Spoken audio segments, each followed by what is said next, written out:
Good evening again, and welcome to the City Council meeting for November 19th, Stonecrest. Madam Clerk, roll call please. Councilmember Clanton. Present. Councilmember Rock Turner. Here. Councilmember George Turner. Here. Councilmember Diana Dama. Here. Councilmember Jasmine Cobble. Here. Mayor Larry, absent. You have a quorum. It is my understanding that the mayor is en route, but we will go ahead and get things started, and he'll join right in. First item on the agenda is to have invocation. Councilman Turner. Let us all stand, please. Father, your word says, if we acknowledge you in all of our ways, that you would direct our path. Father, we ask for your direction this evening. We ask for your way and your will according to this meeting and according to the direction of the city. We thank you for the opportunity to serve you by serving others. We bless you for this wonderful season of Thanksgiving, and we thank you for the opportunity to be a blessing to the community. Now, Father, we ask that you lead and guide and manifest your presence in this meeting tonight, that you might be glorified, you might be pleased in what we do. So we give you all the glory and the praise, and we thank you for it. In Jesus' name, amen. Amen. Rest the flag for resolution.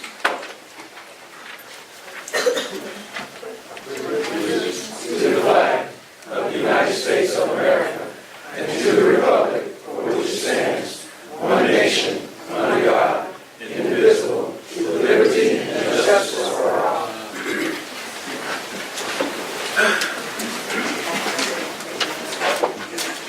Thank you. Council, you have a chance to review the agenda.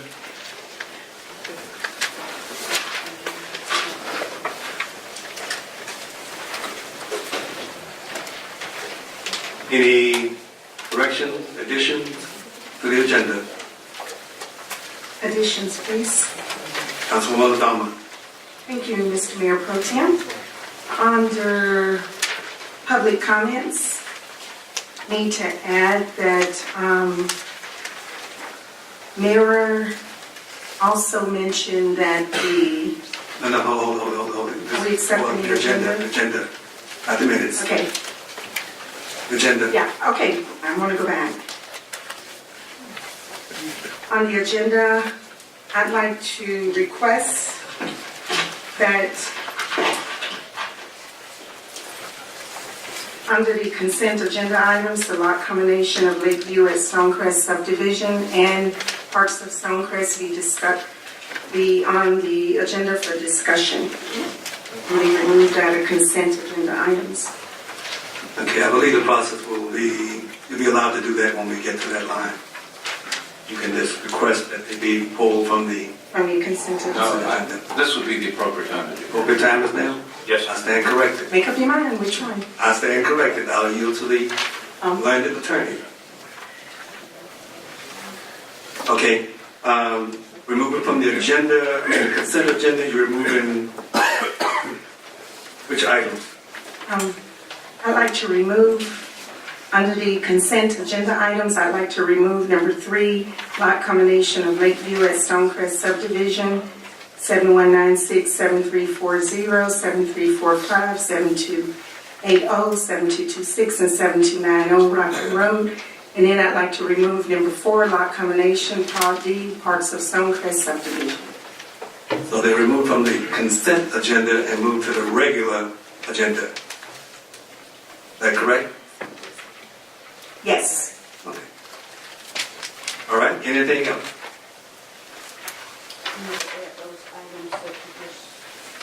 To the regular. So we remove them from the consent agenda and add them to the regular agenda. No, the resolution to authorize the mayor to swear in the county police chief. That was for this That's, council meeting? yes, that was the Okay. council meeting that you agreed to move that to the agenda. And also the resolution for the alcohol appeal board to hear the business license. Mr. Mayor. Unless you'd like to add those to the consent agenda. Yeah. Yeah. So, Mr. Mayor Pro Tem, can we, Yes, go ahead. I would like to offer a motion to move both of those items to our consent agenda. I'll second it. All right. Well, hold on, you don't have to do that because No we'll second. just add them, then we're going to accept the agenda. Okay. And repeat those items again. So I can scribble them in here. We are removing item number 3 and 4 from consent and adding item number 12 and 13, which would be the resolution to authorize the mayor to swear in the county police chief and fire officials, and also number 13, resolution for alcohol appeal board to give the business license appeal to the consent agenda. Okay. All right, anything else? With the corrections to the agenda, I have a motion, do I hear a motion to approve? Motion to approve. Motion to approve the agenda with the additions and the movement of 2 items. The probably moved in second. Are you ready for the question? Ready? All in favor say aye. Aye. The agenda is adopted with the changes. Thank you. Next is the minutes from the last meeting, 7, 2018. You had a chance to review that?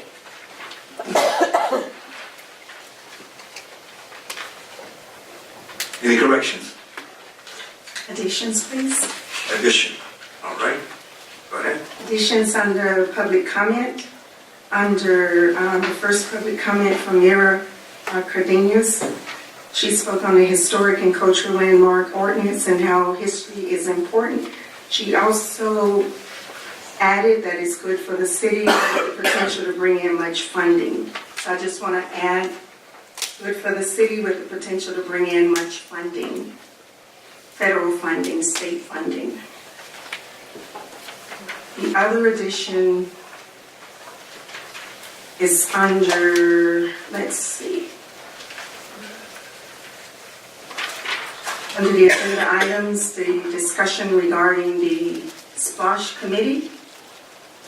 Just want to add that the nominees for District 5 were nominated by the mayor. What is that again?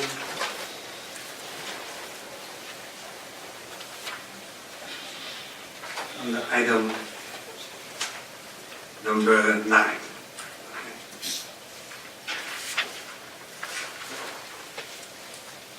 Anyone else?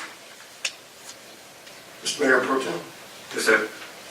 in regards to the 2 items that was Councilwoman Adama suggested that we add to the agenda, how did we validate that? It is recorded if you want to approve it pending validation of the recording. Mr. Clerk? Okay, the nominees would be something that she wants to put in there, stating that he made those nominations because I guess they were not her nomination. But that was not just said in the minutes, but she wants that in the minutes. I don't know whether the first one was correct, but I can listen to that and see if she said it. Certainly. And in regards to the second one, Mr. Attorney, how do we go about adding information that was not in the original minutes to the minutes? If it wasn't part of the minutes, if it wasn't discussed specifically in the meeting, then it shouldn't be part of the minutes. So I say it would be recorded or would not be recorded. If it's not recorded, then it didn't happen It didn't happen at the meeting. at the meeting. It didn't happen. I mean, it's a fact, I guess, but as far as if it was not provided in the meeting minutes or discussed in the meeting, then it should not be in the minutes. Now, I don't know if it was discussed or not. I just, Then again, that goes to the recording. If it was discussed at the meeting, then it can be included, is my understanding. If it was not discussed at the meeting, then it would have to be dealt with someplace else. Yeah, the splash was discussed. It was discussed whether that Councilmember Adama had sent her appointees in, and the mayor gave me a letter that she sent her appointees in and did not have any addresses, and therefore he appointed who was on that committee. So Councilmember Adoma just wants to state it that these appointees came from the mayor and not from her for District 5. That's just, but it was not in the minutes. record, I'm sorry, was it in the record or not? It's in the record. Councilman Clanton has the floor. If she said that to him. I did. Okay, so. We talked in detail. Since it was my conversation, I'd like to elaborate. We spoke in detail about how those nominees were nominated. You can also add for the record that I read the email with the 3 nominees that was sent to the mayor, and his response was he didn't receive the email address for those, unquote. So that's a matter of what is recorded. Verbatim. No, that's a matter of what I said. What you said was recorded, that's all I'm saying. Right, it's recorded, it should be on the recorder. It was a detailed conversation. Then I would suggest that if I put that in there, I do it verbatim, because if not, the minutes are going to look crazy. It's just going to have some conversation and nothing coming back at it. I did put the conversation in there, what was discussed, but not specific wording, because Councilman Adoma said one thing the mayor said he did not say that, and I quoted to her what was in the minutes. Okay. So you're going to put verbatim. I'll bring them back to you verbatim. Okay, thank you. Anything else on that? No, just to say that if we're going to do verbatim, then it's only fair that you do verbatim from both sides, because otherwise the minutes will reflect something that's not totally correct. So, I think at another meeting or at some other time, we do need to discuss what gets put in the minutes, because, after the fight, you go back and say, well, look, I want to add this to the minutes, and I want to add that to the minutes. We probably need to just settle on by policy or whatever we need to do to figure this out so that in future council sessions, we don't have this issue. I'd like to address that, please. Go ahead. I actually read the email. I gave the date of the email. I gave the names of the nominees, and the mayor did in fact respond. Right now, we're trying to get the minutes approved, and if we don't have what we need to get the minutes approved, I think that You can't approve the minutes if you. I make a motion to defer the minutes until the clerk have had the opportunity to review the audio recording. Okay, and the mayor did respond. He said, Councilwoman, you submitted 3 names for the committees with no phone contact number. I really need from you to select one of these 3 you really want. Please send today with the contact name and email. And he gave this to me and said that he probably wouldn't be here, but he wanted this to be read. Okay. That was a motion on the floor and waiting on a second. I second. What was the motion? Repeat the motion. The motion is to defer the minutes because there is more information that is not on what the clerk just read. And I point about what a discussion as far as what should be in the minutes, I think would be good for a work session. All right, yeah, good. And there's a motion on the floor to... Your lawyer will always tell you less is better. The motion on the floor is to defer accept approval of the minutes until the next meeting, or until we get what in there. Until when? That wasn't my motion, I just seconded it. Till the next meeting. The next meeting? Until the next meeting. You ready for the question? All in favor say aye. Aye. Opposers, nay. You name? I'm an aye. You and I? Thank you. All right. Okay, thank you very much. Next thing is public hearing. First item on the agenda is an ordinance for rezoning application RA-18-006 6206 Covington Highway Community Development. Yes, good evening, Mayor Pro Tem and Council. In this item for 62606 Covington Highway, the applicant is requesting to rezone the property from MU4, which is the mixed-use district, to RSM small lot residential to construct 94 townhomes. This application was heard at the November 9th, 2018 Planning Commission meeting. The applicant originally requested that this property be zoned MR1.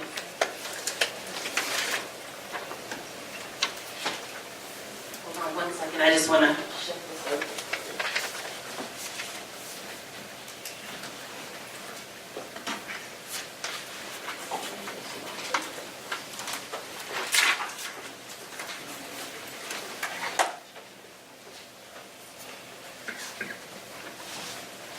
All right, in front of you, you'll see the zoning map that basically shows you the parcel in blue. The surrounding zoning is RSM and R100, as well as some commercial zoning adjacent to it. Originally, as I stated, the applicant, recommended that the property be zoned MR1. However, staff recommended the property be zoned RSM to match the adjacent property zoning that's already there. The applicant did agree to change their zoning request to RSM, or has agreed to the recommended RSM zoning classification that staff has recommended. The Planning Commission recommended approval of the application with the removal of conditions 3 and 7. Both conditions were recommended by the city engineer due to concerns over traffic at this particular location. This slide here once again shows the proposed site shown in blue with a star on it. The neighboring drawing shows the proposed subdivision that's being proposed by the applicant. We do have the applicant here to present to you as well. For staff, it will be here if you have any additional questions. However, I will note once again that the Planning Commission did recommend approval of this rezoning application with the removal of the 2 conditions from the city engineer regarding them doing a couple of studies to ensure that they do not need any additional traffic calming devices or traffic control devices at this location due to the concern over traffic. Thank you.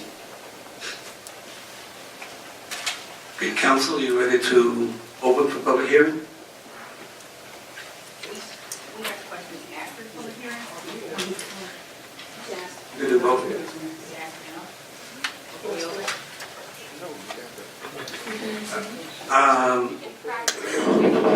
I'm sorry? It's practice. Practice is to wait until after we hear the presentation from the applicant. Okay. Okay, now we need to have a motion to open up for public hearing. I make a motion to open up the public hearing. Second.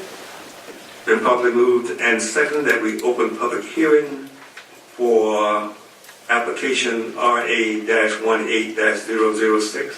It's actually RZ. RZ.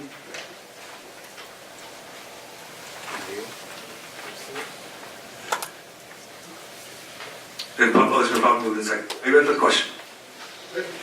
All in favor say aye. Aye. All opposed say nay. All right. Motion carries. We are open for public hearing on this item. Applicant, come forward.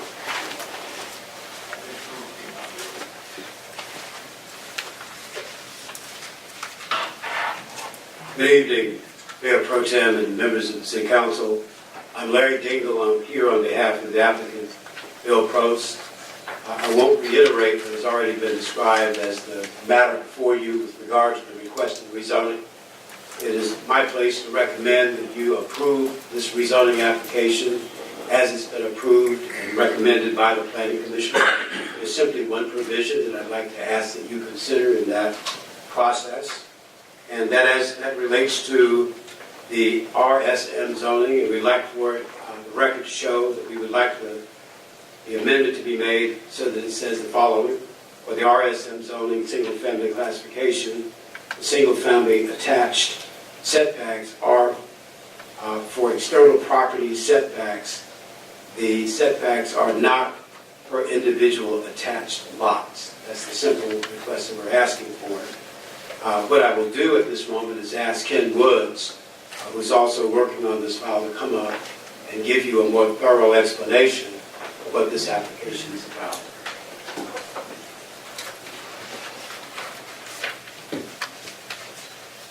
Kenneth Wood, 350 Research Court, Peachtree Corners, Georgia. So the track itself, can you guys see the monitor? Everything we can see on the TV as well? Okay, awesome. The 13-acre track.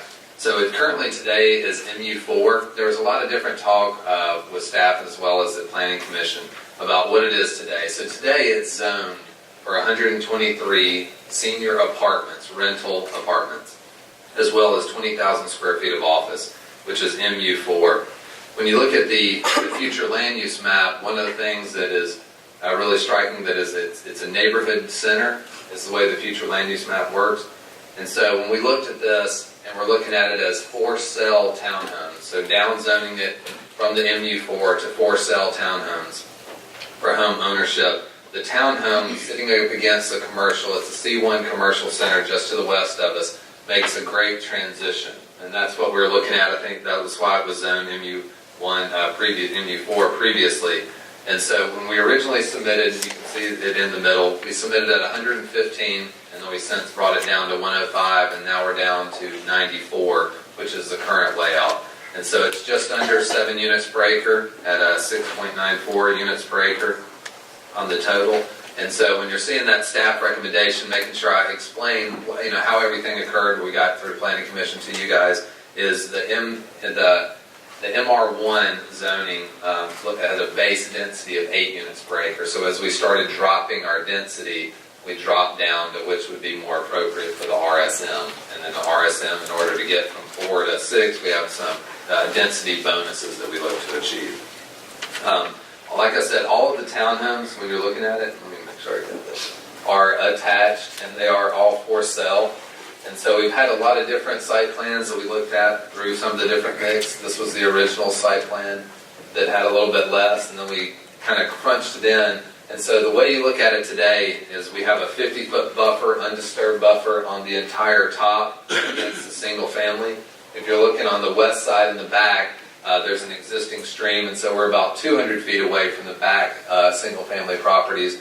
And then from some of the discussions in the public participation meeting, there was talk about, what else could come onto the buffer line. So the other things we are proposing that do not show up in the conditions, but we show it on our plan, we're willing to offer it up, is we have the 50-foot undisturbed buffer, and then an additional 10-foot evergreen screen, and then also a fence, a solid fence. And so we said that we would be open to negotiate what that was with the neighbors, about whether it needed to be on the property line with the neighbors, or if it made more sense to be at the edge of the undisturbed buffer where the evergreen would be. I think both of them probably gives good visual screening, but we're open to either location. I think our preference, instead of disturbing along their property line, would be to put it on the edge of the undisturbed buffer.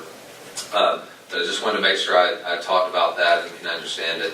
As you're looking at the plan, we're going through, we've got basically a clubhouse when you drive in. It's a divided median. We lined our access point to across the street. There's a townhome community that has not yet been finished across the street that we are aligned with. And when you come in, we have kind of our main amenity area. That would be like a cabana, so it's a gathering space. Have passive amenities there, like a fire pit and some different things that you can have for gathering in that location. And then as you drive all the way through, there's different courtyards throughout the development. As part of also what we heard from the community, we were talking about walking trails and interconnectivity. So we show the sidewalks on every side of the road, finishing the whole sidewalk trail along the entire frontage. And so that would actually connect to the west, which is the shopping center, down on the bottom. And so people would be able to walk and actually get to the restaurants that are there. And that was an important part of what we looked at as being interconnected with that commercial. If you're looking at the plan, we also, on our latest plan, we're also showing walking trails that would just be a mulch walking trail so that we can get into the buffers that would extend around down into the stream buffer and then up and around the detention pond. So it would give some additional length to the walking trail and provide more trails than just the sidewalks along the roads. You have the whole frontage, the sidewalks throughout the community, and then the entire trail that can loop around the pond through the buffer itself. The townhomes itself are 24 feet wide. They're a 2-story product, and they live more like a home, being 2 stories instead of the 3, so they're not the really tall townhomes that you see a lot of the times. And running back, I wanted to make sure, One other thing is we're talking about the undisturbed buffer that we have the ability to, and this is something I do need your help on, is on anytime you have an undisturbed buffer, which we have here, we're proposing a 50-foot undisturbed buffer along the north. That buffer is sparse in a couple of places, and I tried to show where it's sparse in a couple of places. If it's considered undisturbed, I just want to make sure that if it's sparse, we can get in there and replant new to fill the buffer. A lot of times when it's undisturbed, if it's sparse, it just remains sparse and there's nothing you can do. So we want to make sure as we're pledging the buffer to the citizens that we can actually get into the places where there is no tree cover and actually plant. Now I've got actually a picture of the landscape plan so you can look at some of the different locations. And then the homes, as I said, they're a mixture of different type of materials along the front, and then they would be two-story in nature. So like I said, they're more compatible with the homes around them, as well as the transition for density from the single-family detached to the shopping center that's going on. And we were trying to just show some different images.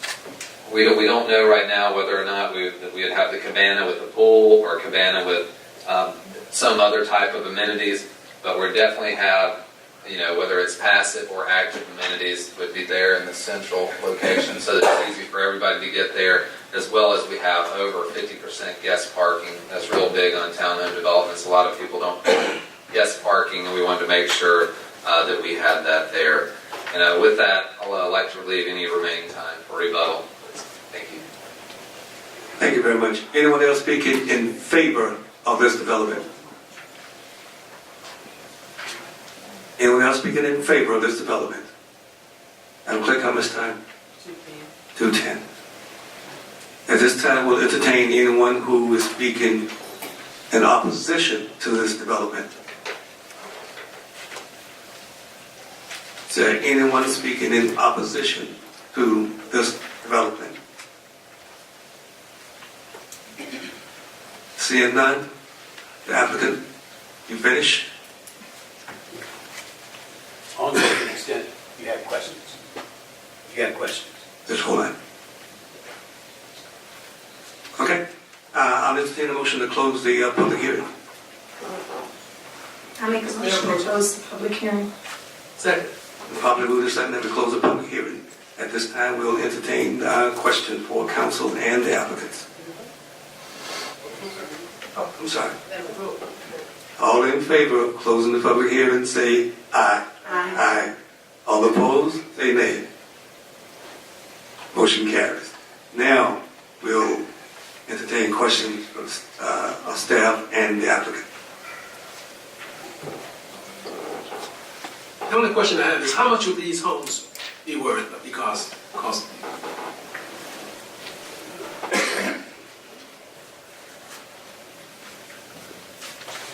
So the information that I got from Bill for the property, where they've owned it for a long time, is the builder is looking at starting in the kind of low to mid twos, and so you're 220, 230, 240, and you know how that is. It starts and then it moves up. Okay, that's it. Anyone else? I had a question for Ms. Yes, ma'am. The planning commission decided against, sorry, I'm trying to scroll back to it.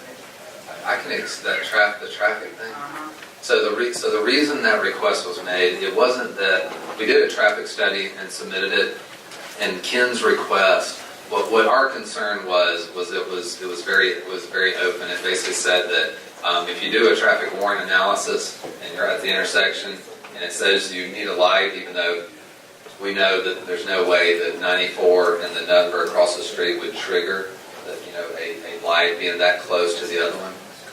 What we were worried about was that if it was, some big requirement came out of that the only people you'd be able to put that on would be just ours, when it would be benefiting so many others, and we couldn't figure out a way to, tie anyone else to it. So that's why we just said after we could get it removed. If I can say that a slightly different way, because the traffic signalization serves the interests of people other than those folks who are going to be entering and exiting the development, the Georgia statute is called what it is referred to as a system improvement.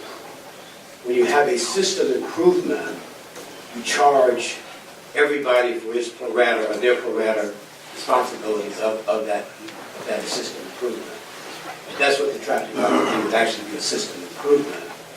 And so there's no way that we can think of under these circumstances a condition this is only so that it would be in compliance with that requirement. So our staff's response to that? I will say that there are zoning cases that uphold a traffic light as a condition of zoning. I'll let Nicole speak as to the policy, but you can require public infrastructure improvements if it is related to the impact of the rezoning, lessen the impact of the rezoning. So there have been Georgia cases which have upheld. Right, which is the reason why the city engineer put in the request. Once again, the language itself specifically requests that they do a traffic signal warrant study, and that's really just to say, you're doing a study to say, well, do you need it or do you not need it? The applicant is concerned that if it says that they need it, then they would have to do it, and as they were discussing previously, they were concerned about the sharing of the cost. However, typically when you do these types of developments, depending on where they are and if they're infill or new, there are situations where you can request them to make the improvements to the roadways or to traffic light signals or otherwise in order to proceed with the project. And that's basically based on the fact that even though they might come in, other people might come in, they might have to do improvements also that would be beneficial to the greater good of all the projects that are there as well. So the city engineer did put in that request, however, the planning commission did not proceed with that particular requirement. So once again, it's coming before you without that requirement, and also with regards to the entrance onto Covington Highway. The city engineer requested that the development be limited to one entrance on Covington Highway, subject to the approval of the city of Stonecrest engineer and the Georgia Department of Transportation. So we would be working with GDOT, whether or not one entrance onto Covington Highway is appropriate or not. Once again, the city engineer has included that as a requirement, which is something that he would do working with the Georgia Department of Transportation regarding the project. And if I could just clarify, if GDOT, this is a state road, for example, and GDOT is control of the road, we can't tell GDOT what to do. Right. And so what she's saying is subject to GDOT's approval. If GDOT says it's not warranted or it's not needed for any traffic or curb cuts or E-cell, X-cell lane, we cannot mandate something. GDOT has that authority. So we're doing this study before we can contact GDOT? Be premature? Is that what? It's frequently done this way. The way that it's written is subject to GDOT approval. So in other words, if GDOT says no, then the applicant doesn't have to do it because they can't. So the applicant wouldn't be putting the cost out for no reason. I guess my concern is that if we require them to do the study, and GDOT says no, you don't need it, then they spend. I would suggest that we would work with GDOT first to see whether GDOT can study it. So, That's it? Just Anyone else? I'm sorry. I'm sorry, just to be clear, but the one reason that we're saying that this is a system improvement is that we aren't talking about local roads, we're actually talking about a state highway. Covington is a state route, and I don't think you're going to find much in the way of authority, legal authority, but there has been a decision made by local unit of government to impose and have that imposition of a system improvement, such as the installation of a traffic light on a state route, as being proportionate with and consistent with the impact of the statute. Thank you. Anyone else? Just one. You mentioned the undisturbed buffer, that you needed more help with that. Please elaborate some more. So we show, so let me go over to the slides. So we call out a 50-foot undisturbed buffer, and when we met with the neighbors, that was important. And so there's some areas, see where I have everything that's dark, like the aerial image is the buffer and existing trees. There's a couple of places where I show it in white.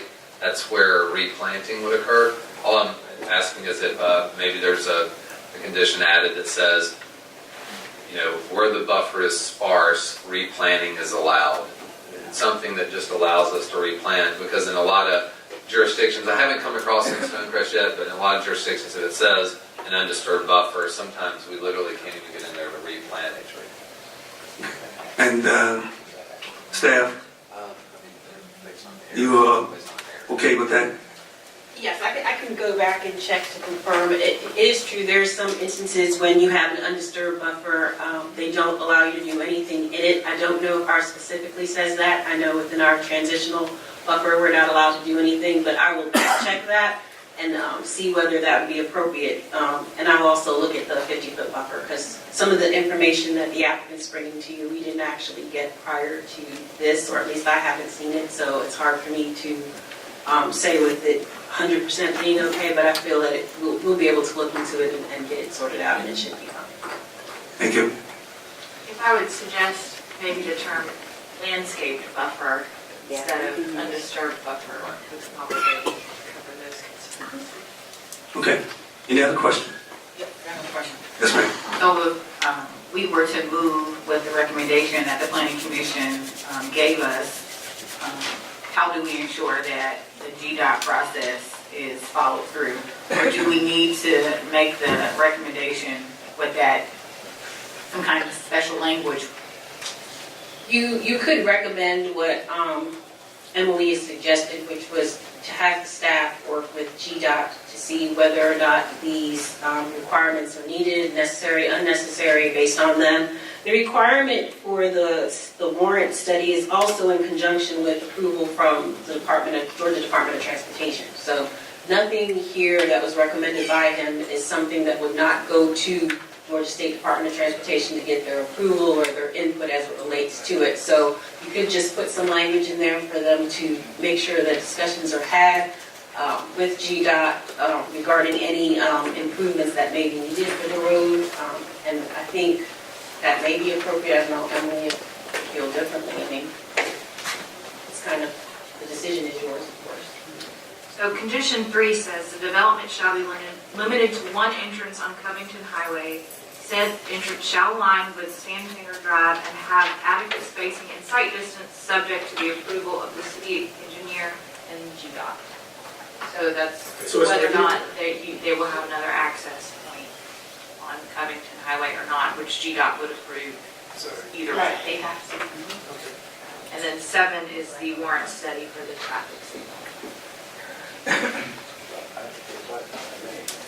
So they, the planning commission left 3 and 7 in there, right? Did that remove them? The applicant requested that they be removed. Oh, I thought they were in 13. No, 3 and 7. So those are not part of what the planning commission is recommending. And 3 and 7 both are subject to the approval of the city engineer. That makes sense. Just a point of clarification, I don't want to seem too, it says here that this owner developer shall install a signal light at no cost to the city of Stonecrest. That is problematic. I don't want us to not overlook that. That's been the grist of what we've been talking about. That is an impermissible imposition of a system improvement on a single property owner on a state route. Because bear in mind that those people who travel along Covington Highway are going to be benefited by that traffic light. It's not just this property owner that should be burdened with that responsibility. And that's really wrong. And that's taken out. Well, that's, you would decide tonight whether you wish to take that. Oh, okay. Planning commission recommended that you take it out. You have the ability to impose it or whatever other conditions you felt would be necessary to reduce the impact of this rezoning on the public health. Thank you. Any other questions? All right, council. And one thing, if I hate to interrupt you, I apologize. The way that it has been phrased is to go to MR2, Nicole? It was MR1 they were originally asking for, however, we're recommending RSM. So if that is the wish of council, I just would ask that you make it clear in your motion that you approve the rezoning RSM rather than MR. MR1. zoning, the rezoning. RSM. Okay. Did you clarify which district you're picking, in addition to what conditions you're picking? Okay. Council, what is your pleasure? Mr. Mayor Pro Tem, I make a motion that the ordinance for rezoning application RZ-18-006-6206 Covenant Highway be rezoned to a RSM. I second it. It's been properly moved in second for the rezoning. You ready for the question? Is that right? If you wish to impose any conditions, I would make that part of the motion. Or with the recommended conditions as per the plan, you have. With the recommended conditions from the Planning Commission. Remove second it or again. with the Their recommendations. Which is all but 3 and 7. Right. Clear? Did you say except 3 and 7? Except 3 and 7. But that's the recommendation, so. Yes. Right, that's what we're already reading. Right. Okay. It has been properly moved in second. Are you ready for the question? Yes. All in favor, say aye. Aye. Opposers, nay. Motion carries. Thank you. Next item is ordinance TMOD 18-0006. Amend section 3.5.15 low-rise mixed-use zone, tier 3. All right, good evening. Once again, this is a text amendment for the Stonecrest Overlay District. Now, based on the work session discussion, staff does not have any problem with the considerations for doing the text amendments to the Stonecrest Overlay as a whole. It was something staff originally recommended, waiting for the completion of the comprehensive plan, which you will be hearing in December. So we don't have a problem with that concept. As it relates to the oversight committee, there was recommendations provided to staff by the oversight committee originally, and all those recommendations are recommendations that are being used and considered in doing the modifications to the Stonecrest Overlay District currently. So I just wanted to put that out in the forefront so you were aware. But at this time, staff has brought forward a recommendation to amend Tier 3 of the Stonecrest Overlay District. Is a low-rise mixed-use tier zone, and what we were doing was trying to include single-family homes as a permitted use within this mixed-use tier. Currently, the tier allows a substantial amount of commercial uses to be mixed together as well as residential, but it's primarily what's considered urban residential, which tends to be townhomes. The request was that could it be possible to have single-family homes incorporated as part of residential uses that could be used in the tier. So staff did propose language that would allow that. As you can see on the zoning map before you, Tier 3 is the orange tier, the lighter orange tier. So this map kind of gives you an idea of what area specifically we're talking about, where this would take effect. And just for purposes of definition, it's just to be clear, mixed-use development is a type of urban development that blends residential, commercial, cultural, institutional, entertainment uses where those functions are physically and functionally integrated that provides pedestrian connections. So one of the things that we wanted to do is we wanted to fulfill the standard mixed-use type of development, so we proposed some language that basically does that. Some of the amendments that we recommended was specifically to fix the all uses authorized, instead of being RMR 25, again, or 275, that's an old zoning designation, so we updated it to high density residential district, which is what we're using currently. We've also attached language in item number 6, which gives you permission to have single family homes or single family communities as part of mixed use development.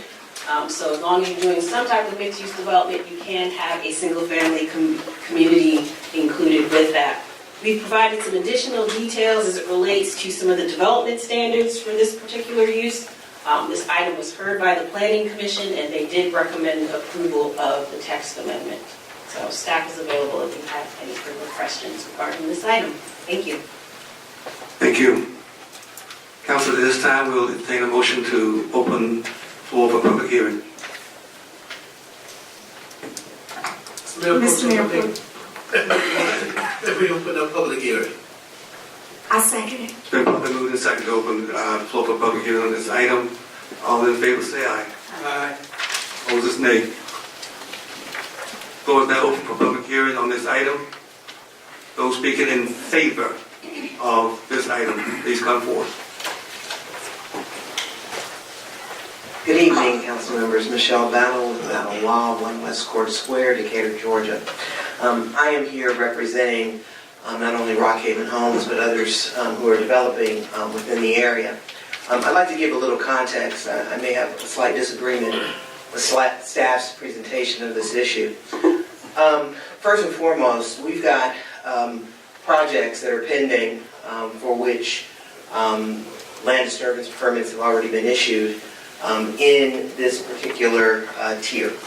And what's interesting is that historically, there has been no residential development for the most part within Tier 3. There hasn't been much development from that perspective, I think mainly because of the economic downturn. And as we are now seeing that resurgence, we are now having projects that are coming into this area that are single-family, both detached and attached product that is trying to come into Tier 3. And what was clear in the current draft, or not the current status of Tier 3, is that single-family detached and attached product is permitted.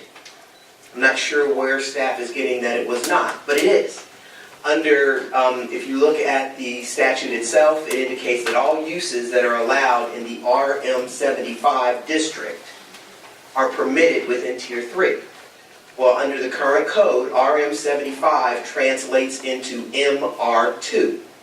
And under the MR2 district regulations, both detached and attached product are permitted uses.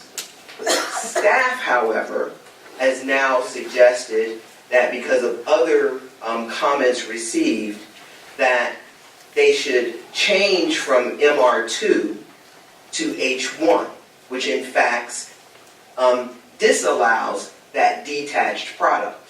So you can no longer have a single-family detached home. Well, I think that that is misplaced, but yet what they did was they said, well, look, we took it out in HR by putting in HR1, but we added it back in provision A6 by stating that you could have a single-family attached or detached product as long as it's part of a mixed-use development.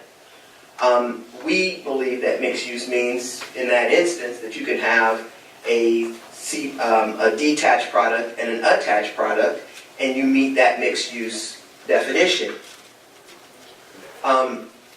Again, there are projects that are pending in this area, and I think when you look particularly as you're moving along Rockland Road going up towards Turner Hill, as it turns into Turner Hill, I don't think there should be any question that single-family detached homes is an appropriate use, both detached and attached, within those geographic areas.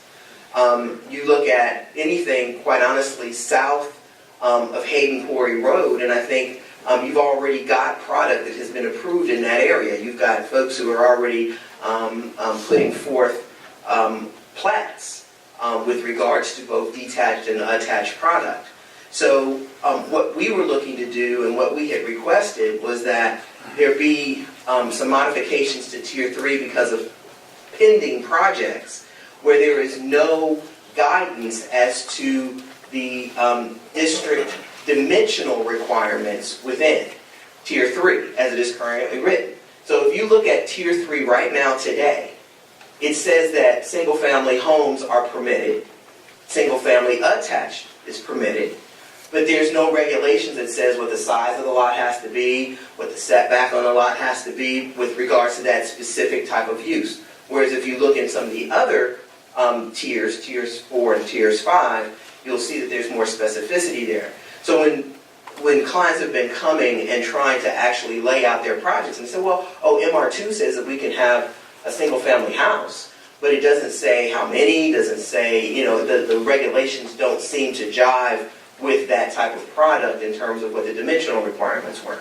So that is why we requested and spoke with staff about trying to provide some clarity there, as, again, you have projects where land disturbance permits have been issued.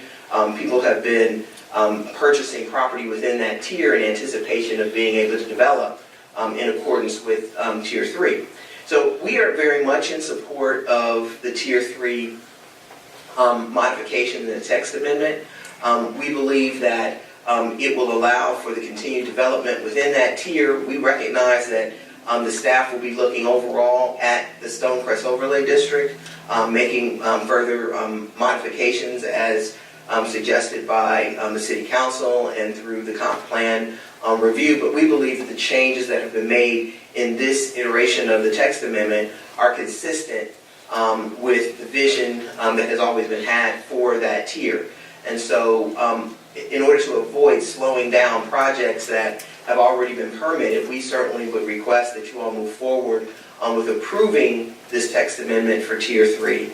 And then to the extent that any further modifications are needed to the overall overlay district, or there's some different direction that's taken, that be addressed. We don't know if that's going to take a month, 2 months, 3 months, 5 months. Meanwhile, you've got projects that are pending that are waiting for this text amendment to go through. So we appreciate it if you all would approve this tonight. Thank you. Is there anyone else speaking in favor of this development? This change? Good evening. Bernard Knight, speaking tonight on behalf of the Stonecrest Business Alliance Incorporated, which is a nonprofit devoted to the improvement of the economy in Stonecrest. And I'm the chairman and the general counsel.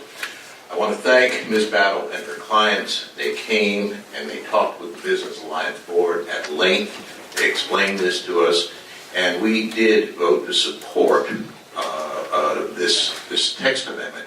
Now, in general, what we would like is what would be done through the proposed overlay steering committee, in conjunction, of course, with staff and subject to approval by the city council, which would resume the work which was started by the overlay task force, but was interrupted 2 years ago by the creation of the city.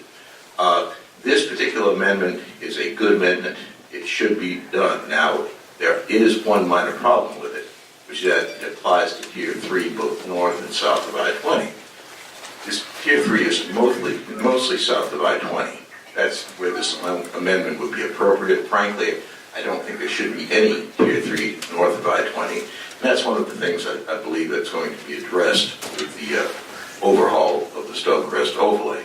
But there is no reason to delay this particular revision. Michelle is right that we don't want to delay these projects. What her proposal consists of makes complete sense. We want to have detached housing available in Tier 3. So I would join Michelle in asking you to approve this particular amendment. Thank you. Thank you. How much time? Is there anyone else speaking in favor of this item? Anyone else speaking in favor of this item? Seeing none? Is there anyone speaking in opposition to this item? I'm not. I'm Faye Cofield. I've lived in the Chaparral subdivision area for over 23 years. And most of this land back there is what we would call R100. We have the nature trail. We have all of that south of I-20. My god sister just bought a house off of Rockland right as it turns. Part of that subdivision is in Stonecrest, but it has been taken over by Rockdale County. Those homes over there start at $280,000. They are on large lots, and they are solid brick, and they are selling. We need to have a master plan for Stonecrest.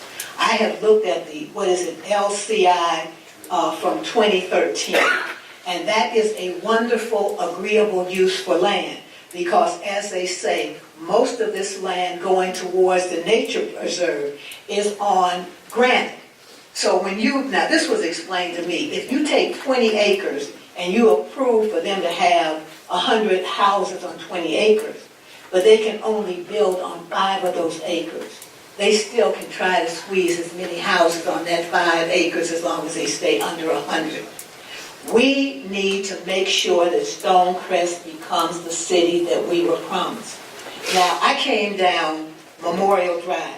I used to work, I know Memorial Drive from Hill Street all the way to Candler Road, but like the back of my hand, because I used to work it. And I know all the way back to the city limits of Atlanta from Memorial Drive. Now, when you come down Memorial Drive right now, you see quality development. You see quality housing. Right now, they're building one of the largest floor and decor stores on Memorial Drive that is bigger than anything they have in Buckhead or anywhere else. We need to stop all of this spot zoning, and we're going to approve this and we're going to approve that. They haven't showed you one idea of what they want to build. They're just saying, well, we've got a vision, we've got an idea. I have a vision of going home and finding a deer's elbow, but we know how that's going to work out. Okay, so ideas are one thing. Planning is another. And to have dreams and visions is one thing, but you have to show us what you are planning to build. And in fact, every townhouse that has come here before you has the same identical look. It doesn't matter where it's going, it looks the exact same. We have worked hard back there in this area to maintain it. The biggest thing you have going back there is the nature trail. And if you haven't seen that nature trail and who it draws, then I suggest you go out there, because the parking lots for the nature trail are filled with people from out of the area. What we should be trying to do is, somebody sent me a picture of a $500,000 house in the Glenwood area. It was a wood house. It was 1,300 square feet. It was very small. Just imagine what a $500,000 house looks like in Stonecrest. We need to be trying to attract people to come here with quality developments, and not all of this just building houses without building anything. And for those of you who think you can't build anything, then go to Memorial, where the old Atlanta Dairy is. It used to be, and see what they're putting there. We have 2 major stores, 2 major grocery stores in Stonecrest. One is the Kroger, and the other is the Publix. And then we have Food for Less, and I can't think of another one. And Walmart does not count as a grocery store. So we don't have any major stores, we don't have anything. But then cross the line into Rockdale County. We got low 100 developments being built here on Mall Parkway. But when you go across, not 100 feet, they're building $250,000 townhouses that are selling. You go down 138, which was once distressed, by the way. They just got a Chipotle. How come and this is a how come, not a why, because whys are very elaborate things. How comes are very simple. How come we aren't seeing that type of development coming here? I tell you to oppose this, to don't do any more major rezoning, reclassification until you get a master plan in place. And when you get that master plan in place, then we're good. Otherwise, let them stick to the, 2013 LIC? And if you've looked at that, that's a great plan for the area. So anyway, I'm not going to take up all the time, but I'm going to tell you, don't let people start bringing all this foolishness and all these promises here without a master plan. All right. Amen. Thank you. Anyone else speaking in opposition? Anyone else speaking in opposition to this item? Seeing none, council, we take a motion to close public hearing. I make a motion to close the public hearing. Second. Been properly moved and second to close the public hearing. Ready for the question? All in favor say aye. Aye. All opposed say nay. Public hearing is closed. Okay, just for further clarification, one of the things I did want to note as I did a very brief presentation is that Ms. Battle and Mr. Knight are correct. Staff is currently working on the comprehensive plan, and in conjunction with some of the data that we received from the comprehensive plan, and the understanding that the Stonecrest overlay needs to be rewritten, we were looking at all the tiers and trying to figure out the appropriate designations and things to put within the different tiers. One of the things staff did not want to do is we didn't want to bring you a tier without as many appropriate modifications and changes that could be made to it, because it wouldn't make sense to us to go through the exercise and not bring you something that's close to what could be the final product once we finish going through all the tiers and getting an overview of the entire Stonecrest Overlay District. So this is one of many text amendments. We would like to bring it to you as much as possible in a one document. However, we do understand that there are projects pending, such as was mentioned to you previously, so there are some instances where we have to bring certain pieces forward to keep development moving forward. Of course, once again, that is completely up to the discretion of you all, mayor and council, to decide if that's how you'd like to continue the process as it's already started, or to move forward with some of the recommendations of some of the things that were discussed at your work session. Other than that, though, this text amendment has been recommended for approval by the Planning Commission and has been supported by the greater public. So we would request that you approve this text amendment. Thank you. Council? Any questions? Mr. Mayor Pro Tem, this is just the first read of this ordinance, so there will not be a vote tonight. Okay, but we'll still continue with the questions. Yes. Text amendment still required to read. Thank you. Really? Okay, but still, we go with the questions. Councilwoman Adama? Thank you, Mr. Mayor Pro Tem. Ms. Dozier, just a quick question. Where are we with the development and the finalization of the comprehensive plan? Can you provide a brief update for the council, please? As it stands right now, the intention is to bring the draft comprehensive plan to the Planning Commission and Mayor and Council in December. We are currently working diligently with the consultant in order for that to occur. So that's the timeline we are envisioning at this time. So in December, hopefully you'll have something before you. The consultant is anticipating doing a presentation back to the stakeholders committee. In conjunction with that, they will be hosting a public meeting to also introduce the document, including the brand new future land use amendment map to the public as well. Yeah, because we want to encourage development in the city of Stonecrest. Actually, we want lots of development in the city of Stonecrest. However, I guess some of my concerns is we haven't finalized that comprehensive plan yet, so we don't know exactly where we're going with the comprehensive plan. So in the interim, we're looking at about, February or March of 2019 before the completion. So whatever is approved between now and 2019 actually is infrastructure that is determining the brand for the city of Stonecrest. And I'm trying to find a delicate balance to encourage development in the city of Stonecrest, not discourage it, but to encourage it. However, to keep the Stonecrest comprehensive plan at the forefront. And I haven't quite figured out how we're going to do that, because whatever it is that we are approving, it becomes our brand. So I'm trying to find a delicate balance in how do we work through that without a comprehensive plan. Well, as it's been going right now, staff has been reviewing development projects in conjunction with the information that they have received in terms of what the city's citizens said they wanted to see in the city of Stonecrest. So we have been taking some of that information that we do have into consideration with some of the projects, although I won't say we know everything, and like you said, the comprehensive plan has not been adopted as of yet. So we do try to take those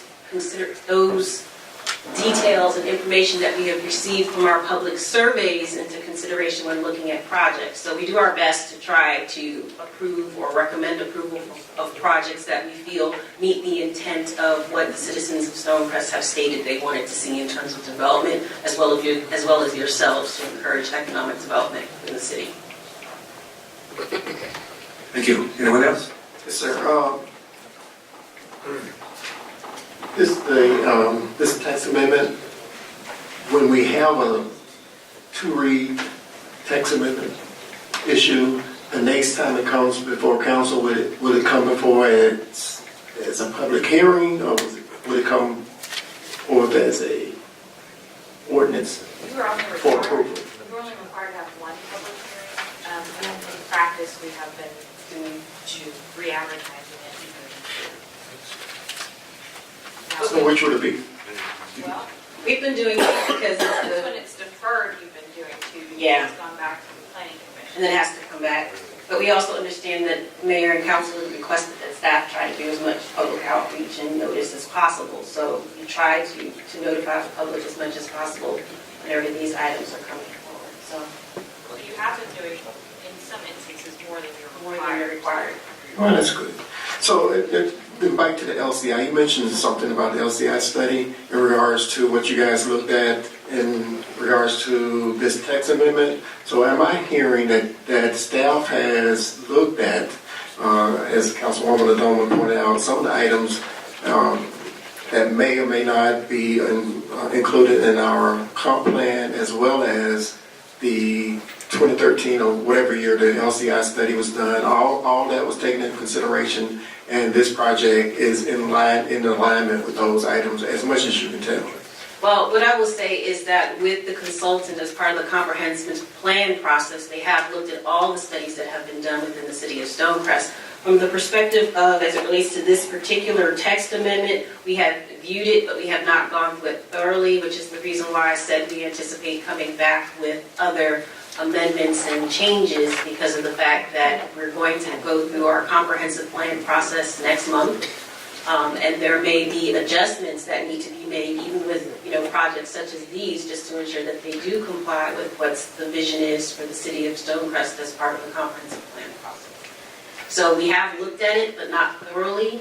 The intention is to get through it as thoroughly as possible once we get some input from you all, as well as the citizens, once the document is provided and provides more detail about what is requested or what's wanted in the city in terms of land use. And that's part of what I was talking about earlier tonight in our work session, the overlay steering committee, the Stonecrest overlay steering committee, and I think that would actually add to this, add input to this as well. But, in this particular text amendment, I do think we should move forward with it at some point in time, and if we can bring that, from what I'm hearing, we have no options now other than to bring it back to city council and as another public hearing item. No, you're not required to have another public hearing in your ordinance. Okay, so- Or one. And that's what I'm trying to really get to. Are we or are we not bringing it back? How is that decided? Who decides that? You would decide whether you wanted to put it on the next agenda or whether you wanted to have another public hearing for your Sure. second reading. It only requires a public hearing once in front of the planning commission and once in front of you all, unless the length of time has gone so long that we need to start. Councilwoman? Yeah, Attorney Curry. So in theory, we've been practicing the two reads, and I guess I just want to go on the record saying that we need to probably figure out who we're going to be there so that we know whether it's one, so that we'll have some consistency with the, I'm not comfortable with the flipping back and forth when it's convenient. I'd like to have some consistency there if we may. My other question is for Ms. Dozier. I'm digressing now back to the comprehensive plan. The mission and the vision, I just read the mission and the vision for the city of Stonecrest. I know we don't have a comp plan, but are we looking at any of the information and from the mission and the vision when we're approving these text amendments to see if those projects are aligning with, because we do have that. We don't have a comp plan, but we know what the vision is, we know what the mission is, and we can use that. I mean, I know it's not detailed, it's not a comp plan, I understand that. And you guys are doing a phenomenal job, I appreciate what you do, but my biggest concern is what will my city look like at the end of the day when we get to the comprehensive plan in March or April. Whatever we have, we have. How will that impact the ability to attract quality businesses here in Stonecrest and to improve the quality of life for my constituents and for myself and for all the stakeholders in Stonecrest. I want to go back to remind you that I am in favor of development. And I want development, but I want my city to be a quality city, and I want the citizens to have a high quality of life. And the mission and the vision statement can at least give us some direction and what direction we need to be moving in. Okay, one of the things I will mention to you is that the vision and the mission statement for the city of Stonecrest is included in the vision and the mission statement for the comprehensive plan. Your comprehensive plan does have a housing element that does have some goals and objectives. And we believe that these projects, as they are now, do meet some of those goals and objectives. And so, once again, we have viewed the document that you have stated specifically. You're right, it is not a comp plan. It is a vision, mission statement for the city. We have included it as part of the comprehensive plan, and we do look at that as well when we look to make recommendations as it relates to these projects that are coming forward currently. And we're just doing that in lieu of waiting for the comprehensive plan to proceed. One further question.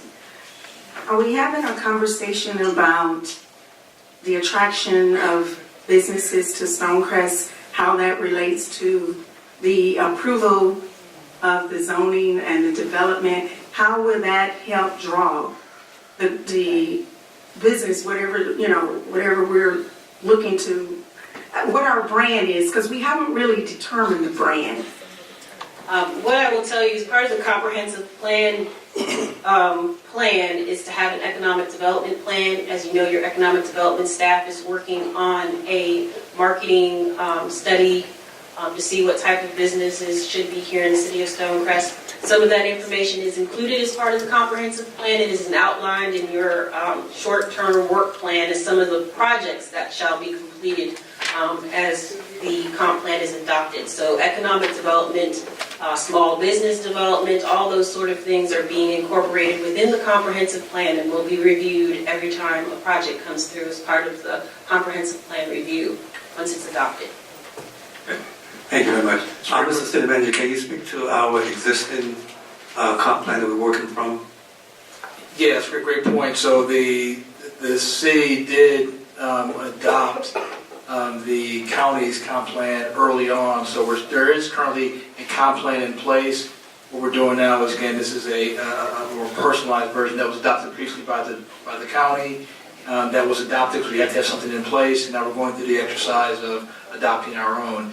I would also like to say that Nicole touched on it in regards to the vision and mission. Yes, we do, as Nicole stated, take those into account, but I want to make sure it's clear for everyone, we are still bound by the codes and the ordinances and the zoning that mandates and dictates what, the action at the end of the day, what action we can take. So as a part of the process from the comp plan, we've talked about it a little bit during the retreat, is the zoning rewrite that would likely accompany right behind this. So that's part of the process. Once we determine exactly what that picture should look like, we still need to have, concrete codes and zoning to substantiate carrying out the type of development that we really want. And again, Nicole has mentioned the economic development plan that's also been in the works as well. Thank you. Since this is the first read, we'll get another crack at it, unless there's another pressing question. I have another question for Attorney Curry. For clarity, can you help me understand what would be the process to modify some of the zoning codes that Mr. Harris just spoke about? The process to modify? Process to modify. Well, you can do a zoning change yourself as council and go through the same process that you're talking about. It doesn't have to be initiated by a landowner. Text amendment, okay? That's what we're doing. All right. Well, Another question? as far as rezoning property, the question would be this. If it's a rezoning, it's only one read ordinance. If it's a text amendment, it's a two read ordinance because you're amending the code by the land. Okay. Yeah, I'm sorry, Mayor, but Go ahead. just quickly kind follow up, it's, so as we complete the comp plan, if there are comprehensive sweeping codes that we want to change, that would initiate, again, that's conversation in regards to the zoning rewrite. That's something that council chooses to move forward with. Thank you very much. Once again, our options tonight will be to, Well, your options tonight are, you've had your first reading, you've had the public hearing you're required to have by law, so it would come back at the next meeting for the second reading. to close this out, that's what I'm saying. That's correct. In practice, all the text amendments we've had, you've ended up referring them back to the Planning planning, Commission. but you're not required to do that if you don't want to. But if you refer them back to the planning commission, then you start over. Yeah. So right now, we can just accept this as first read and prepare for the second read. Any action necessary? No action. No action necessary. Okay, thank you. That concludes public hearing. Next item on the agenda is public comment. I don't know how much time do we have for public comment and how much per person? Each speaker would speak for 3 minutes, and the public comment is 30 minutes. 30 minutes. 30 minutes. All right, I have 5 speakers. 5 speakers. At this time, you wish to make comments, you may come to the podium. I have Bill Speaker number 1. Buckner, Darrell Taylor, Faye Cofield. I'm sorry, Faye Cofield was second. No, Daryl Taylor can go ahead. Yes, sir. Good evening, council members. Evening. Thank you for this time. My name is Bill Bruckner. I'm a resident of the parts of Stonecrest, a member of District 5. I've been sitting on the sidelines of several meetings concerning SPLOST and have heard a lot of information, interpretations, I'm sure misinterpretations, accusations, speculations, and rumors. As a concerned citizen, I'm confused. And I think a lot of my fellow citizens feel the same way. So I came up with an idea on how we could possibly address this, which I think is an equitable way to do that.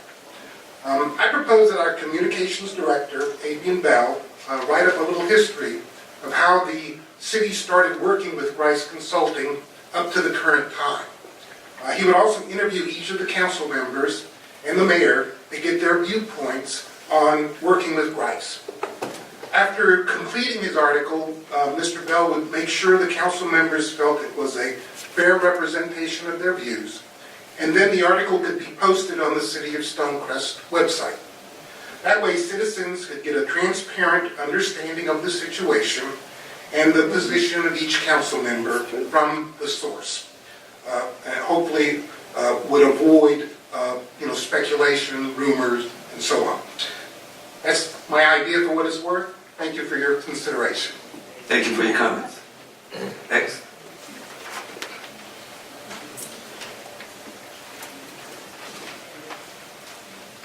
Good evening, council. Evening.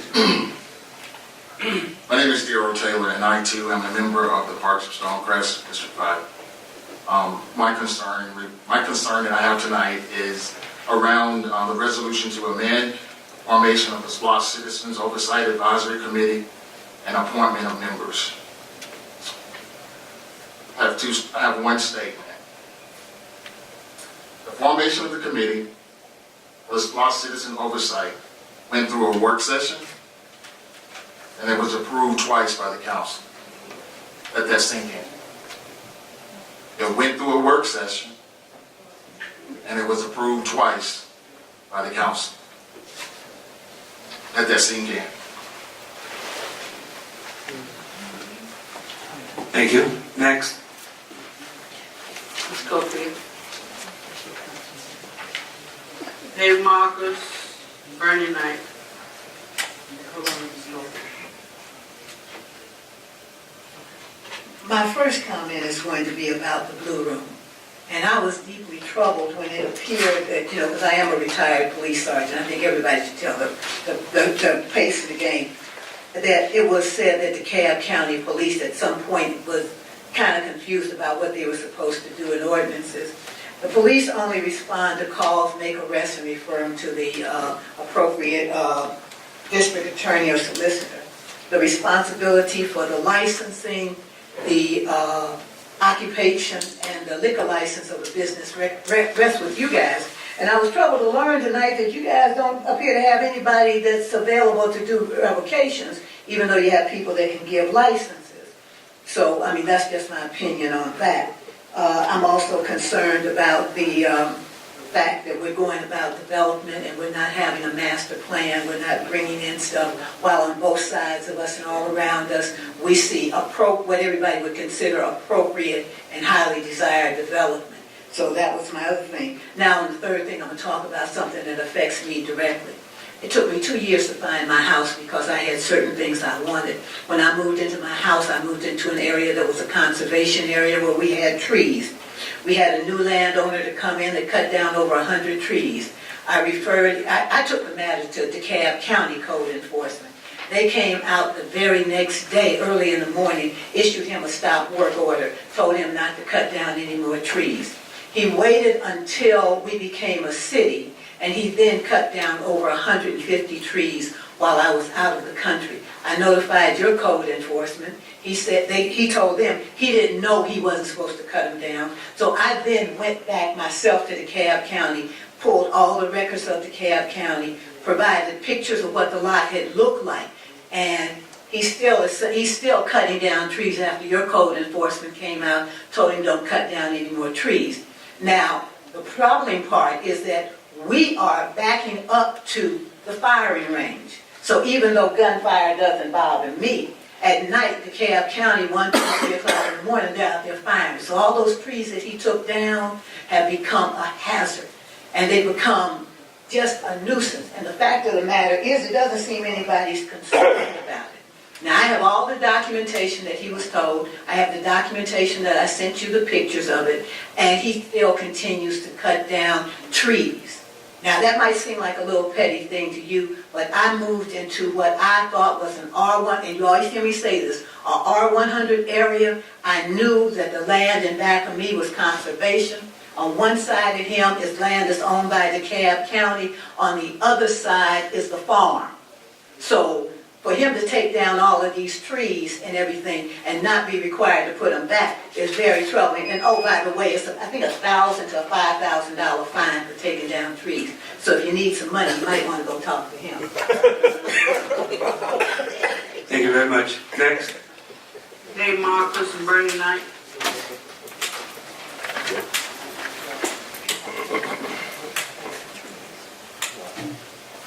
Members of the council, good evening. Good evening. According to Matthew 12:25, Jesus knew their thoughts and said to them, "Every kingdom divided against itself will be ruined, and every city or household divided against itself will not stand." And by the way, I want to say for the record, it looks like I'm addressing only 3 of you. Ms. Adoma and Ms. Coble have apparently other things to do. Wow. Stonecrest is divided. It's been so almost our entire existence. Distrust and fear are rampant, and I doubt that anybody, however. You don't have a quorum. Hold your comments.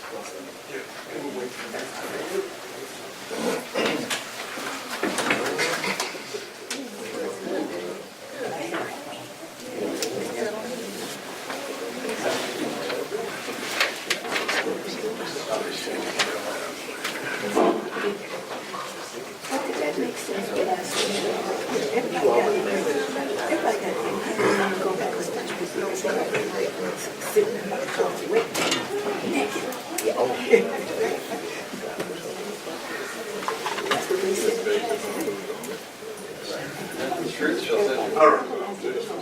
We now have a quorum. Can we go back to the beginning of the 3 minutes? Yes, that is out of According to Matthew 12:25, Jesus knew their thoughts and said to them, "Every kingdom divided against itself will be ruined, and every city or household divided against itself will not stand." Stonecrest is divided and has been since day one virtually. Distrust and fear are rampant, but I doubt that anybody in this room thinks that anybody else has their own interests above the city of Stonecrest. You all are here, we all are here for one reason, and that is to make Stonecrest succeed. Whether we like the idea in the first place, whether we voted in the first place, it's real, it's here, it is ours. The council, at the mayor's instigation, ramped up an advisory committee of people with deep experience with public works projects, with project management, procurement, finance, legal, and other areas of expertise as an advisory committee for the county. People did not look at it for what it was. People said, they didn't pick members the way I wanted. There aren't enough regular people on the committee. The mayor is doing this just to get his way. We had 2 meetings. The mayor was at the first one for about 20 minutes and left.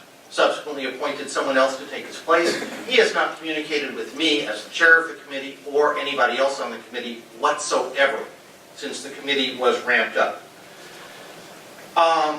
He is not running the committee or influencing it, yet people think he is.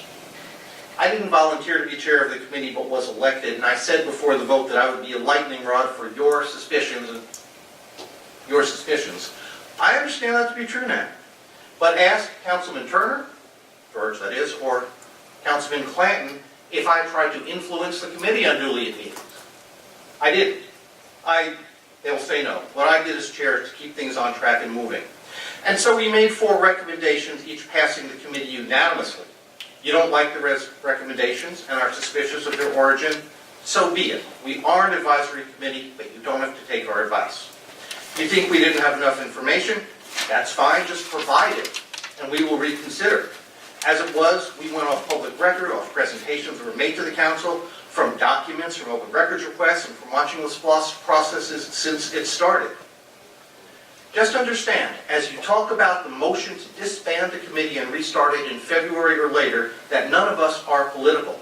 We are on no one's side except that of citizens. Our job is to make sure that SPLOST money is spent intelligently and effectively on projects that are prioritized and equitably distributed through Stonecrest. I agreed to a 4-year commitment because I thought that this committee, with transparency in its operation, with support from the council, could restore some of the trust in the council and the city that has been eroded. You will not be voting tonight to modify rules. You're voting to throw the baby out with the bathwater and to restart a new committee once the largest projects, largest contracts are given and already out the door. It would be better and more productive if you figured out how to fix the committee rather than disband it and bring it back in several months. Thank you very much. Next. Good evening. I wanted to briefly talk about the timeline of the Stonecrest LCI plan, how it came about, and what we perceive the Business Alliance and the Stonecrest overlay community, what should be done with it. The overlay itself was created in 2001. It was done basically by the Board of Commissioners. There was, as far as I can tell, very little public input. And it stayed that way for years. There were revisions with some stakeholder input in 2008 and 2010. But by 2012, there was a growing perception that, first of all, a master plan, creating a vision for the core area of the overlay was badly needed. Also, there was a growing perception that parts of the plan, the design guidelines, the map, the text, were badly out of date and needed to be revised to reflect what the reality of development and the future of development in the overlay were. So, the application was made to the Atlanta Regional Commission, and in the last quarter of 2013, this was approved by the Board of Commissioners. It's been carried forward into our comprehensive plan, and it makes specific recommendations that the county, now the city, should work closely with a strong, they use that word, partnership, with the stakeholders within the Stonecrest overlay community to come up with changes. And one of the key changes is revisions, necessary revisions to the Stonecrest overlay. That is exactly what we want to do. Now, the advisory group, the overlay task force, began working with the county in 2014. It took 2 years of work. It should not have taken that long. Frankly, we don't think that the planning department, and I love those people over there, put sufficient resources into it. It took way longer to reach the point that we reached, which, by the way, was not a complete draft. It was interrupted by the creation of the city, which we're very glad of. but the documentation, the proposed draft map and text, which our planning director, Ms. Dozier, now has, is not by any means a final or complete draft. It was interrupted. I want to emphasize that. One of the things that we perceive now, especially 2 years later, when the existing overlay has become even more out of date, is that we need stakeholder community input to helping to complete the draft of our recommendations, and then giving it to Ms. Dozier, giving it to City Council, and us all working together in a collaborative way to try to get this done, but have it reflect the needs of the stakeholder community, both residential and business, within the overlay. Thank you very much. Thank you, sir. Is there anyone else? And that completes our public comment section of the agenda. Next on the agenda is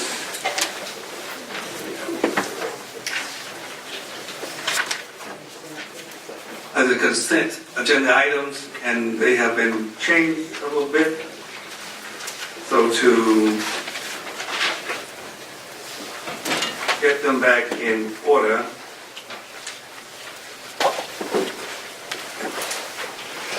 we'll have the first one is the swearing in of the. We do them in order, like number 5, and just do them in 12 and 13, even though they'll be consent, so that it's consistent. Okay. Consent item number 5. Number 12 and number 13. 12 and 13. And I get a motion for action from number 5. And you do them all together. You do them all together. Still, we got to move for action, and then we will adopt them all at one time. Is that In not other the way? words, Is that not the way somebody makes to a do motion it? to adopt the consent agenda. Sir. Somebody makes a motion to adopt the consent agenda, and it's seconded, and they're all taking it. Okay, but at some point, we need to read them into the record. Do we not? Okay. The consent agenda is number 5, the intergovernmental agreement for solid waste management services with DeKalb County. That's number 5. And number 12 is? Resolution to authorize the mayor to swear in the police chief, majors, and fire officials. And number 13 is? Is the resolution to authorize the city council to utilize the same individuals appointed to hear alcohol license appeal cases, to hear business license appeal cases. I got a motion for action on the consent agenda. Mr. Mayor Pro Tem, I move to adopt the entire consent agenda. Second. Been properly moved in second to adopt the entire consent agenda. You ready for the question? Ready? All in favor, say aye. Aye. Opposers, nay. The consent agenda is hereby adopted. The next item is going to be number 3, which was pulled off the consent agenda. And number 3 is lot combination of Lakeview at Stonecrest subdivision. And there are 6 lots on Rockland Road. Those lots are 7196, 7340, 7345, 7280, 7226, and 7290 Rockland Road. Staff? It's as you stated, essentially the applicant is requesting to combine 7 lots. I believe that the initial report has the drawing that outlines all the lots that they're requesting to be combined together. In this particular instance, the applicant came forward with a project. It appears that they did not do their lot combination prior to proceeding with proposing a site plan for the development of the site. So staff has informed the applicant that they have to go through the process of combining the lots to proceed with their project. So that is what they're proceeding with. That's all staff has as it relates to the item. It's just a lot combination. Council? Why the, per code that anything beyond, I'm sorry. Okay, so when it comes to lot combinations, Staff is only allowed to approve the combination of 2 lots together. Anything greater than 2 lots is required to come and get approval from mayor and council. So that is the reason why the item is coming before you. Council. Councilwoman Odama. Thank you, Ms. Dozier. For clarity again, can you elaborate a little bit on what the master plan is once the lots are combined?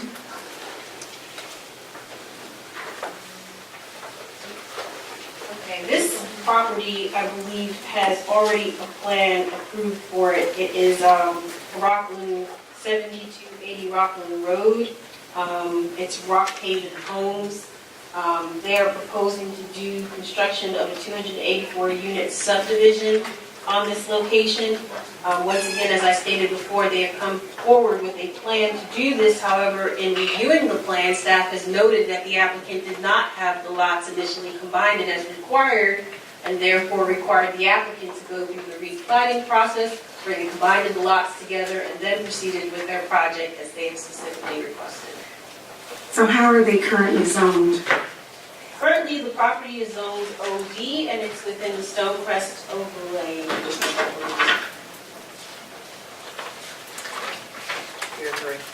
Tier 3, thank you. Okay. So are these rental properties or for sale? For sale. For sale. For sale. I believe the applicant is here. If you have specific questions, is someone here from there that can answer Councilmember Adams' questions? Thank you. And if I could just interject, we are not here tonight to approve the development, if that helps. Just the combination of, and I know it's a kind of a strange thing to have before you. And it's certainly welcome to ask questions, but I just want to make sure that we all understand that this is just about where the lines of the lot will be. The applicant will have to come back to you again to subdivide into those 284 lots. I Before they understand go. that. I just want to make sure. No, I understand it. I just have questions. I understand the process. I don't know, I think Councilwoman Cobble did not understand, so. Oh, I'm sorry. I can't see her. Yeah, but the question on the table is, yes, okay. Is he coming forward to answer the question? Council Brad Hughes with Rockhaven Homes, 4062 Peachtree Road, Northeast Atlanta, 30319.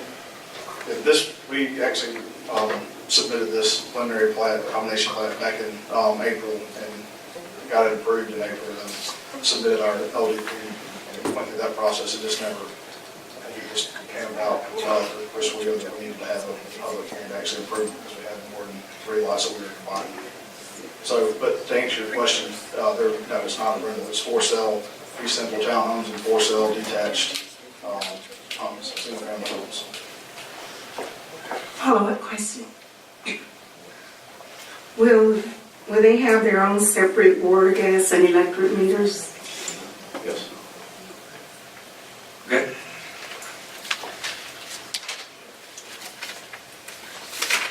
That was it? Thank you very much. Anyone else? Okay. That being the case, I'll entertain a motion for action on this item. Mr. Mayor Pro Tem, I offer a motion that we approve that. Motion on the floor. Second. Been properly moved and seconded. This item be approved. Are you ready for the question? Ready. All in favor say aye. Aye. Opposers say nay. Motion carries. Next item for consideration is the lot combination Part D, Parks of Stonecrest subdivision. Once again, it's the same situation, except in this particular instance, the applicant has gone about getting the lots combined prior to proceeding with their particular project. They have 3 lots that they would like to combine to do a subdivision development on their parcel. That's it. Council?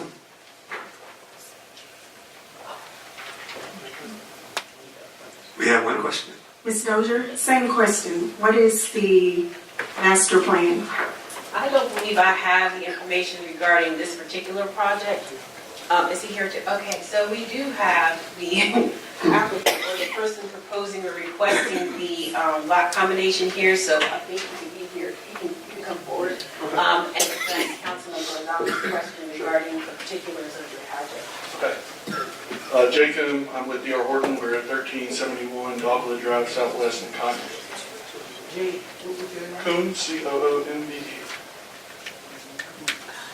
So can you repeat the question for me, please? Yes. What is the master plan once these lots are combined? We've submitted an LDP for, I believe, 117 units. So, single-family detached homes that would mirror or very closely resemble the existing homes within parts of Stonecrest. For sale or for rent? For sale. Thank you. Thank you, sir. Anyone else? All right. Council, are you ready for action?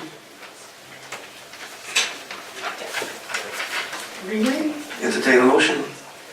Mr. Mayor Pro Tem, I make a motion that lot combination Part D parts of Stonecrest subdivision be accepted. Second. And probably moved in second that this item be accepted. You ready for the question? All in favor, say aye. Aye. Aye. Opposers, nay. Motion carries. Thank you.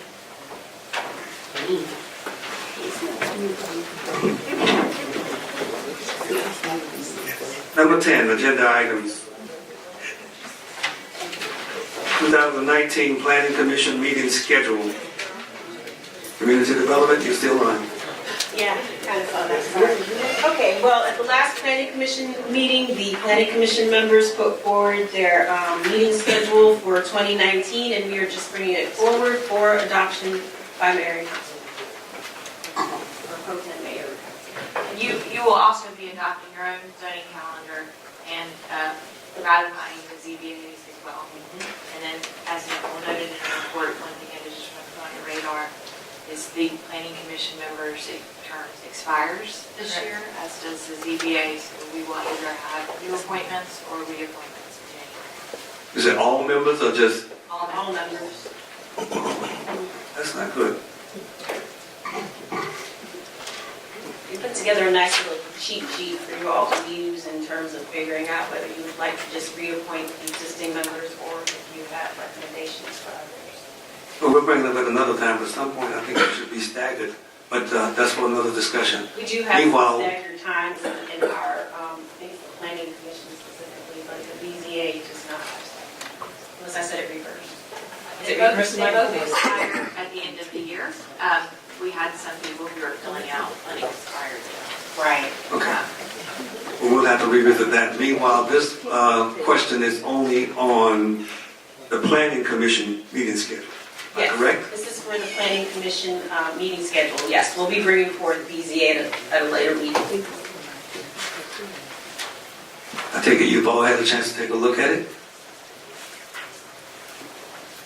Any other questions? Yes, ma'am. We're going to need to make these reappointments for the year now, right? Yes, please. So when is that coming back? As soon as Mr. Harris. Yeah, we can do that, yeah. And provide me with the list today, so I'll make copies before you leave out today. And again, as Nicole noted, it's a simple form that shows everyone, all the appointments on here. You can indicate if you want to reappoint or the name of the person that you'd like to move forward. So we can, I'll make sure you have that before you leave out today. Thank you. Back to the question at hand. 2019 Planning Commission meeting schedule. Ready for action?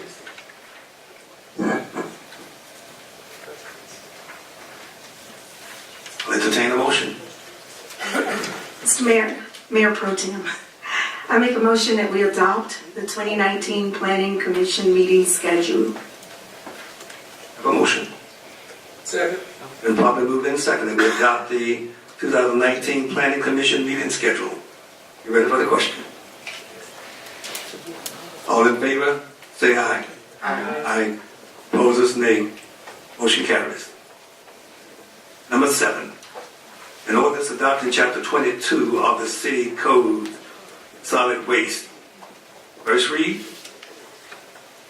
Good evening. As you know, we approved our IGA tonight with DeKalb County. One of the provisions of the IGA is that we agree to adopt DeKalb County's version of Chapter 22.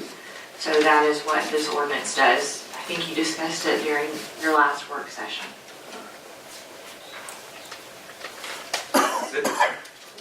Council, questions?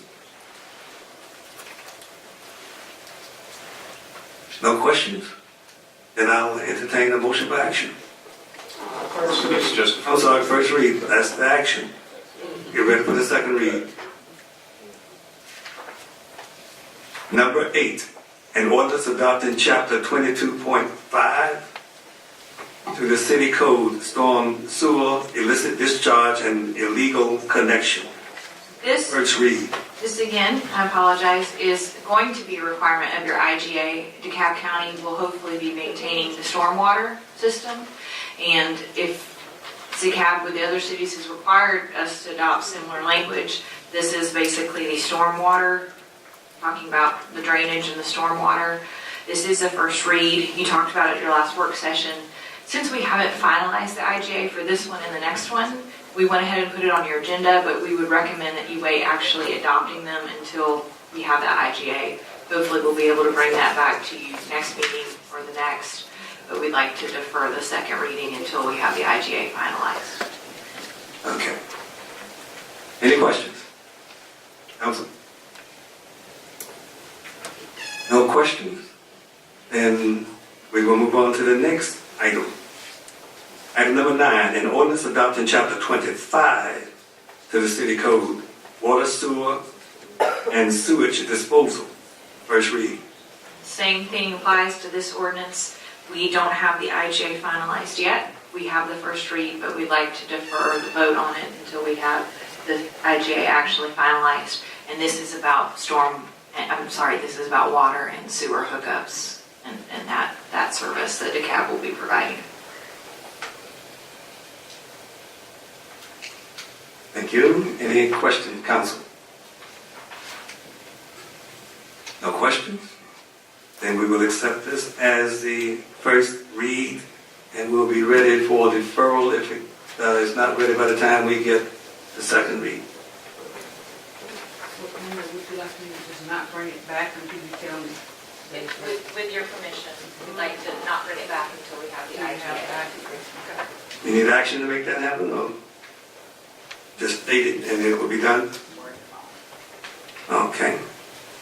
All right. Item number 10, resolution to amend the resolution for the formation of the SPLOST Citizen Oversight Advisory Committee and appointment of members. Council?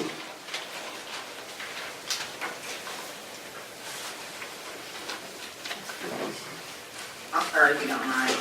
I was not. Councilwoman Cobble. I wasn't present at the last meeting, so I'll start with this one.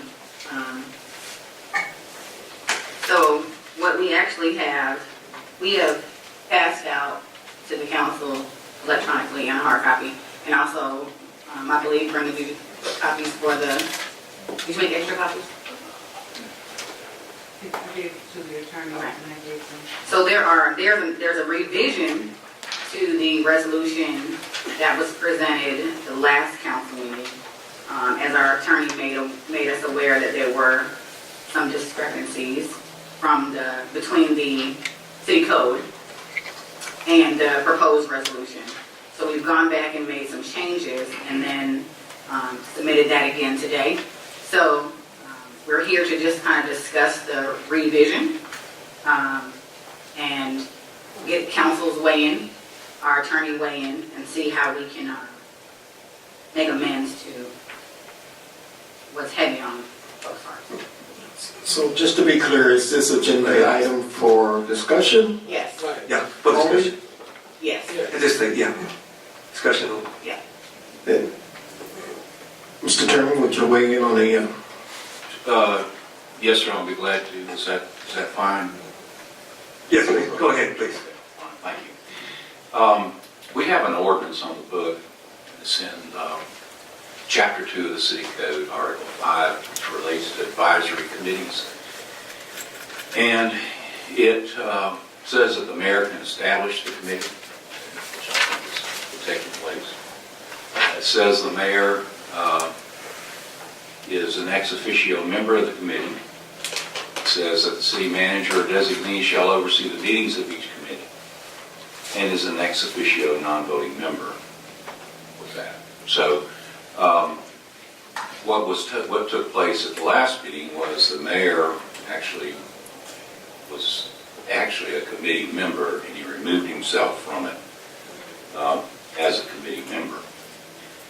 The ordinance itself doesn't require any limitation with respect to how many members can be on the committee. It's totally up to whatever the mayor's, what he wishes as far as the number of members. There's no limitation on the number of members, and what you're proposing here is a limitation of 7 members when I think at this point in time there are now 12 members to a committee with that.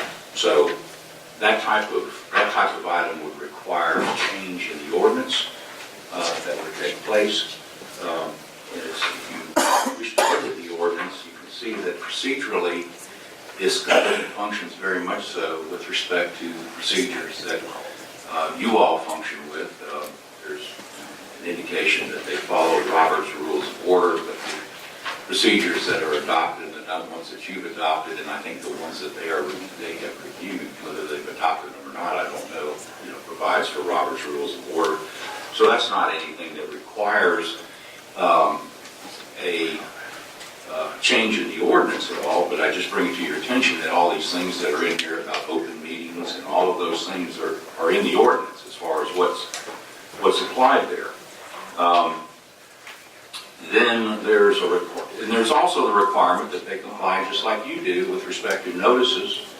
However, what you're doing here is requiring a greater notice requirement than what you're subject to, in which the ordinance says, this is going to be subject to the same notice requirements that you're subject to, but you're proposing to change that, and that would also have to require a change in the ordinance to do that. It talks about appointments. It talks about the members of the council bringing their appointments to the clerk of the council. That would require a change in the ordinance that's in effect at this time. There seems to be a change in, now I will say that it is for a term of 4 years if everybody thinks they're 4 years, but actually everybody has to be reappointed every January, just like everything else that would be there, and that too would also be subject to the approval of council, so that the mayor, he could sit there and continue everybody, but then you would have to approve that with regard to that. So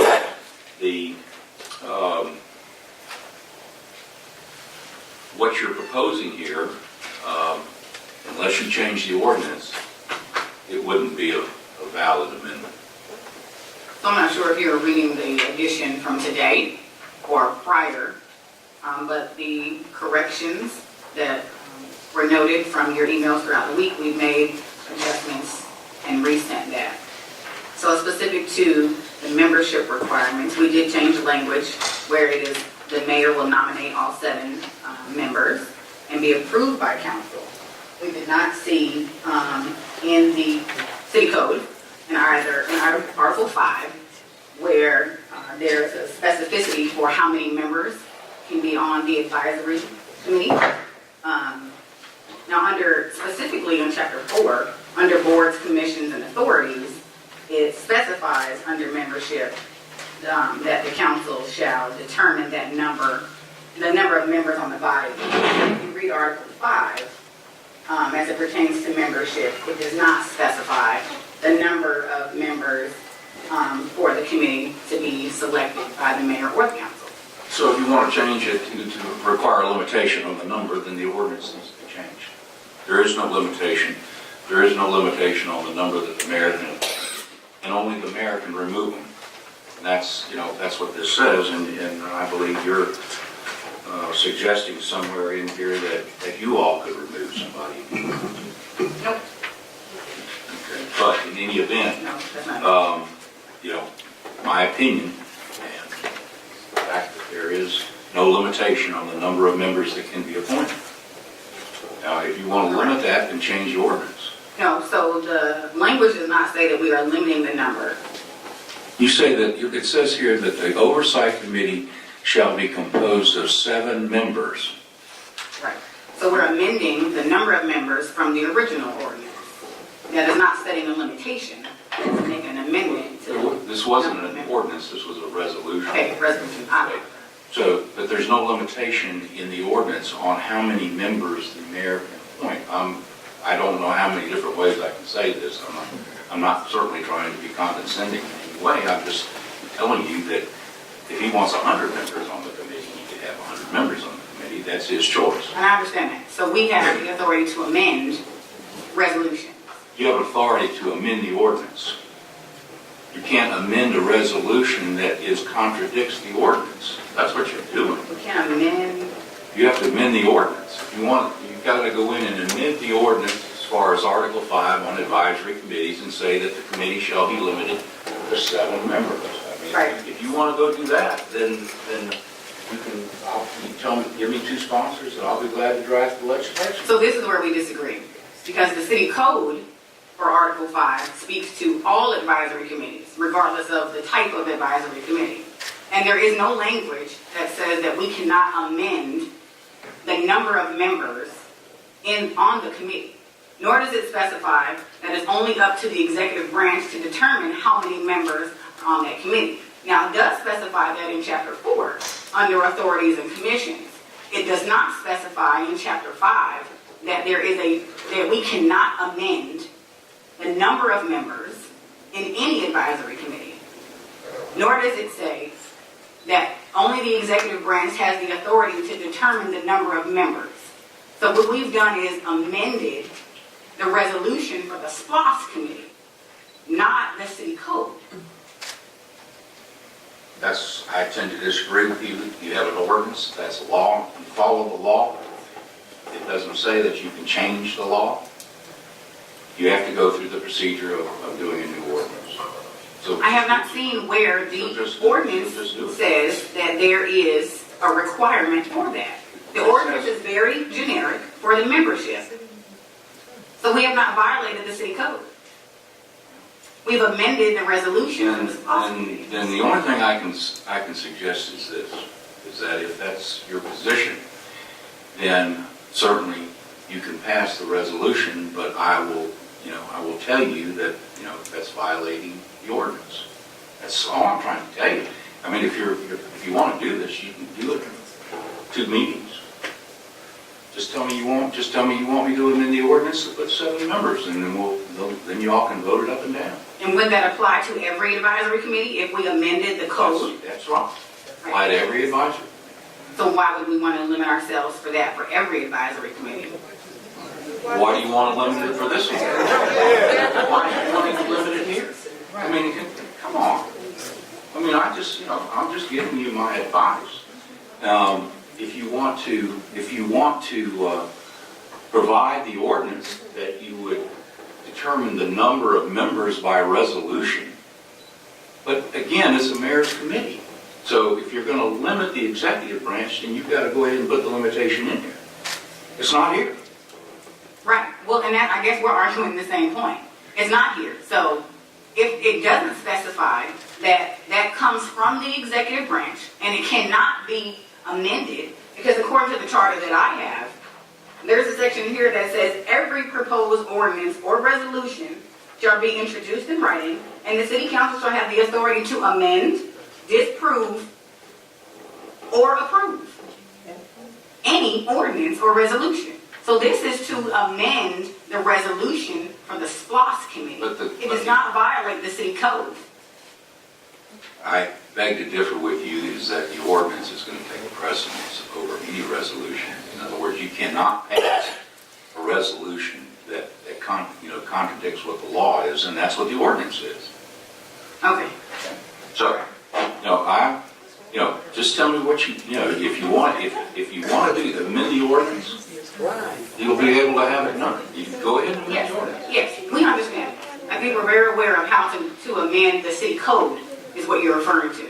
So my argument is, we're not violating the city code because the city code does not specify that the executive branch has the sole authority to limit the number of members on a committee. It does not say that. It does very specifically say that in Chapter 4 for authorities and boards and commissions. It does not have that language under advisory committees. And I would imagine that if that was the intention, that you would have wrote it there, just like we wrote it there for Chapter 4. If you would, and this is where I'm differing with you, and I'm advising you that you need to change the ordinance. If you feel differently, then my recommendation would be is that the board engage counsel to advise it, not me. I've given you my advice. All right, is there any other area in the revised resolution that you feel contradicts the code? I'll be glad. I just went through it with you, and I'll be glad to go over it again. But why don't you just let me put it in writing to you, and I'll put it in writing to all the council members. To the current revision. Because what you did read out loud was not the current revision from today. Was this? Well, tell me. So under the terms, it originally said 4 years, but according to the same city code that we're discussing, it says every committee member only serves for 1 fiscal year. So we've made that change to remove the 4-year term to say exactly what the city code says, which is 1 fiscal year. And that's correct. Okay, but that's not what you read earlier, so I just wanted to make sure that you're reading through what was revised today. Miss Jasmine.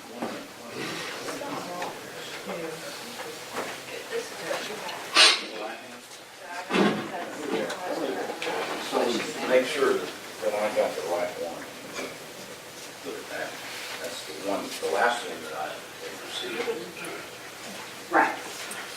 So just so you can confirm that that's the last one, then that's the one that I'll comment on, or have to comment on. Right.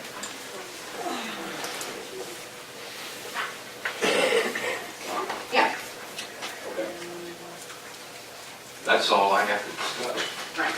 Well, you may mention also that we've increased the requirement for public notice. That's right, 1 week. So that was already originally from the original SPLOST resolution. That's not our thing. That was the 1 week was already there. What we removed was an agenda attached to that. What I'm saying is you have procedures that are established in the ordinance. This tends to, if you're telling me that your procedure as far as this city council is 1 week's notice of all meetings and everything that's in there, then that would be, then you'd be okay with that. You also say here that that no member of the SWAS Citizen Oversight shall receive compensation or reimbursement for services. The ordinance says it may, or it doesn't preclude it from having any sort of compensation. This does. Now, I know that they're not going to get paid, but I'm just saying if you're good. When I go through this and I tell you what needs to be changed in order for you to do this appropriately, then that's fine. And then if you do that, then you've complied with the ordinance once it's been amended. May I add? Okay. Now, just to add a comment I made before, and that is that when this was put together, it appeared to have the markings of a board, even an authority or a commission, more so than a committee. And if you look at the requirements for a committee, such that, for example, what has already been said, and that is that it serves 1 year. It's the first thing that it starts out with. Whereas with boards and authorities, they can go up to 4 years and whatnot. And a lot of the other powers that were vested and boards were also put together on the first definition of this particular committee, which I think went beyond what a committee was supposed to do. Matter of fact, with the election of the office, usually the mayor appoints the chair of the committee, and a vice chair, and matters of that nature, which led me to accept this as more than just a committee, and that was a big concern of mine.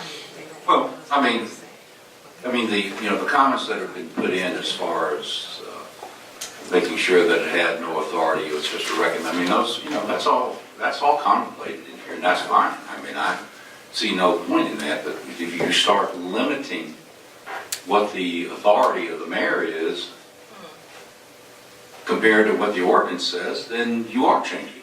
You are changing. You're supposed to change the ordinance. It's real simple. So you're saying what we have here as amendments need to be changed by the ordinance? I will go through and tell you what needs to be changed by the ordinance. Just the one thing? Not necessarily. Okay, so can we go? But I will go, unless you want Well, me you to. need to go through. I was gonna write. I was gonna put it to writing so everybody would have it. All right. Mr. Mayor, may I suggest one thing? If, before you got here, Mr. Mayor, Mayor Pro Tem had established that this was a discussion. Just a discussion. Just a discussion, not for vote. That being the case, I would say that it would be only prudent that we go back and allow Councilwoman Adabo,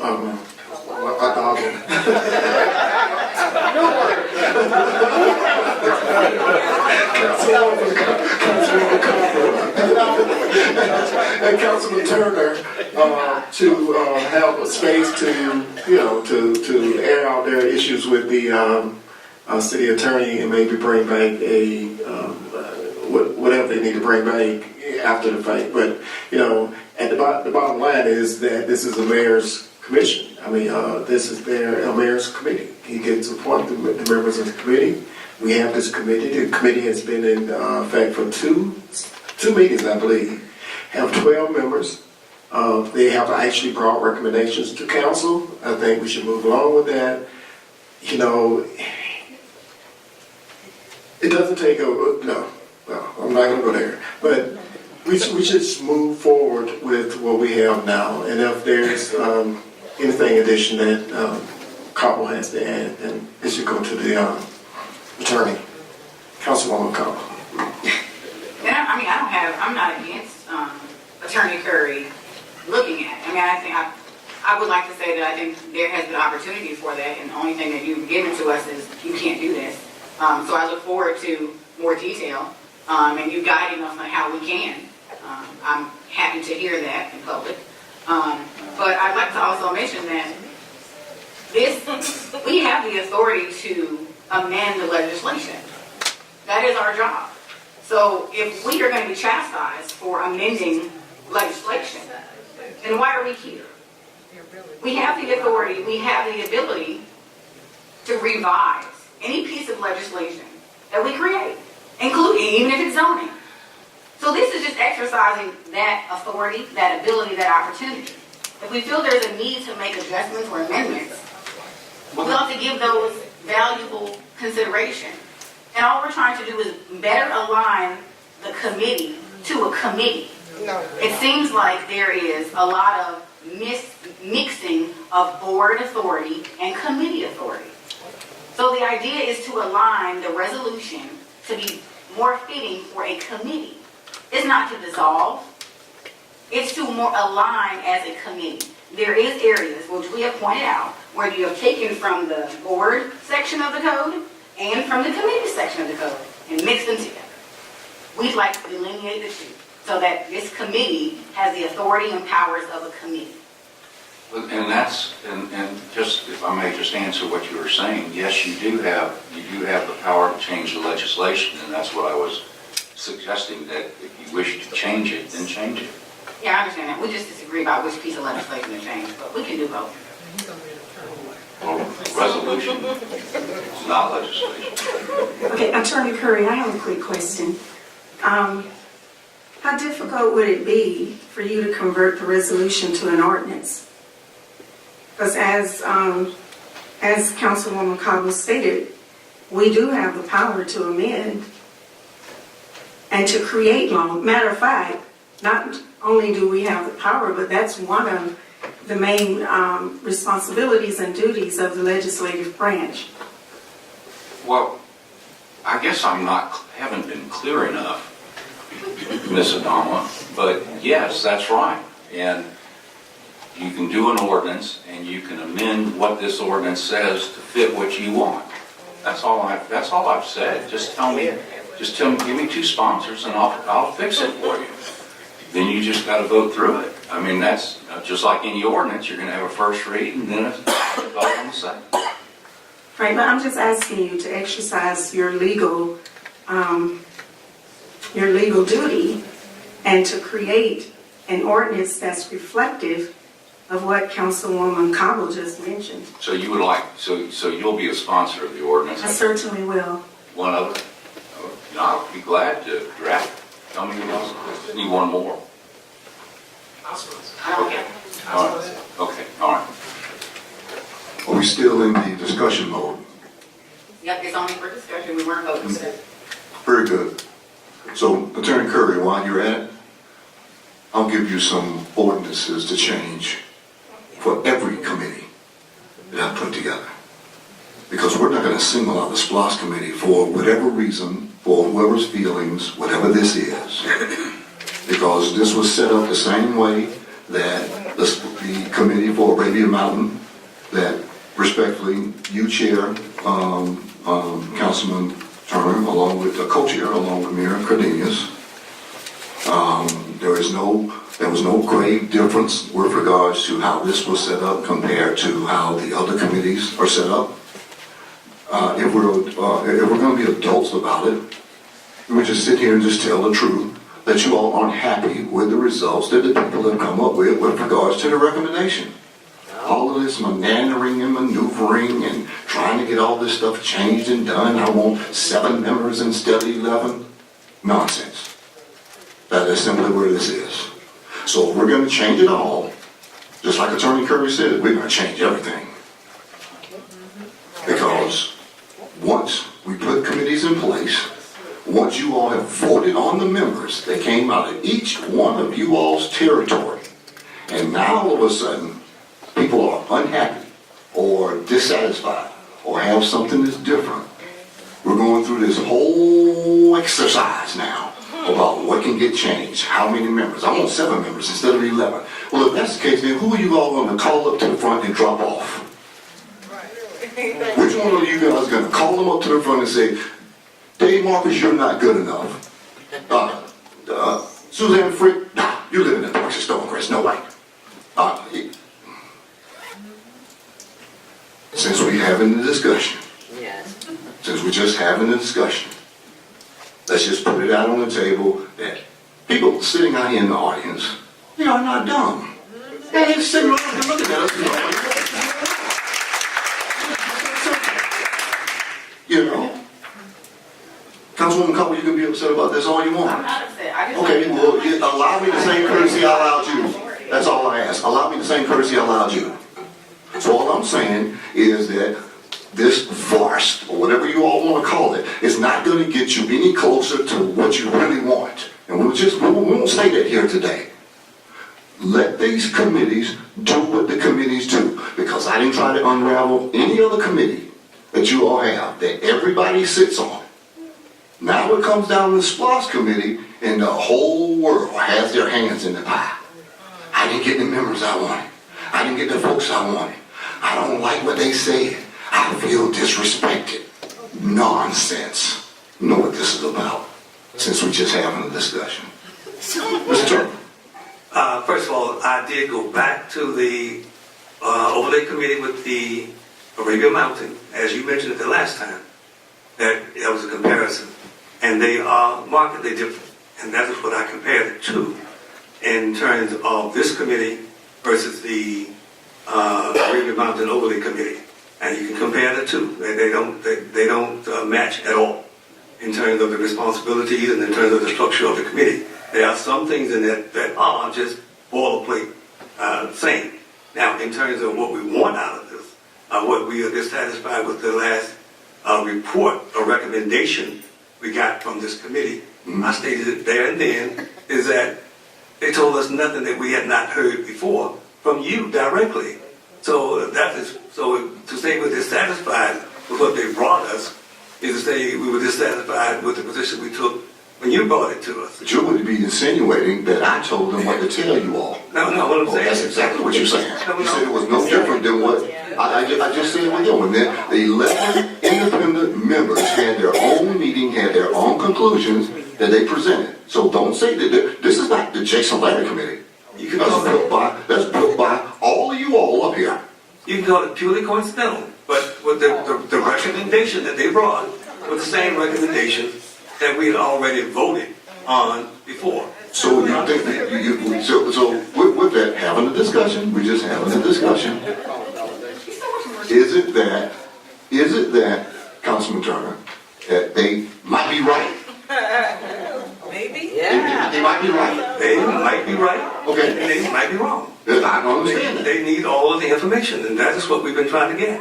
I don't understand how they don't have all the information since this has been discussed for months, and most of them come to city council meeting.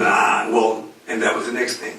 When they came to the meeting, we had not seen a list as to who was going to be on this committee, other than the one or two people that we may have nominated. And they were introduced, this is the committee. Vote them up or vote them down. Oh, so embarrassing to say, right here, right now. Do you have voters' remorse? Is that No, what I'm saying is, we didn't get a chance to review the committee, because you said mayor recommend, city council approve. Well, Councilman, You can't approve it if you haven't seen them. Okay, so let me take it down a notch. Thank you. I try to give every council person an opportunity on every committee to select who they want. Every opportunity. I give that for several reasons. One, even though it's the mayor's appointment and you all's confirmation, I still think you should have a say. I still think you should interview your own people. All the things to make sure those folks want to serve. So you all did that. So you picked your people. Then I picked some different people from different districts. That's in all fairness, there's nothing wrong with that. So now we call them all together. You know who you picked. We stand up here. We raised our hand and voted on them. We took the picture, shook the hand. They went to work. Now we have voters' remorse. How is it that these other people aren't doing whatever it is that you want them to do, or whether our feelings got hurt, or I just as we sit here, Councilman. All due respect to all the council people that are sitting up here, all due respect, those people have 10 times the experience that we have with SPLOS and all these other pieces that we have together. And now, the other committees that are together, we're not micromanaging those committees. We're not barreling it down to what those people are. We're not going back into the ordinances or resolutions and unraveling. I said, you know what? I don't think those three people should be on this thing. See, we're not doing. We're only doing this, just having a conversation. We're only doing this with SPLOS committee. Only doing it, just call it the way it is. So, like Attorney Curry said, if we're going to undo something, undo one of them, we're going to undo them all. That's where we are. And the fact of the matter is, because you all disagree, you just disagree. So what? But we have people here that's on this committee that have presented, that have worked hard, that have given their recommendations, and just so happens, if I feel that way, I feel that way. So let me give you something else too, and I'll make it quick and we'll get off of it. You all had heartburn. Oh, the mayor's sitting on the committee. Oh my goodness. So what do? I come off the committee before we have any real meeting, appoint somebody else to sit in that spot. When each one of you all, not only do you sit on the committee, but you lead the committee. I didn't participate in the negotiation with regards to the whole Grice situation. I appointed you for that councilperson, councilman term. I didn't sit in any of the meetings. I hadn't done anything but try to stay away from the situation. But that's not good enough for you all. You want to bring it down to the ground and try to kill it. Just having a conversation. I'd like to make 2 points of clarification. Sure. So the city code that we've been referring to Yes. says that the mayor is always an ex officio member and cannot be a member of the committee. So there was no favor done because we were upset. The code that we've been referenced you to were change upset. Okay. says that you cannot be a committee member.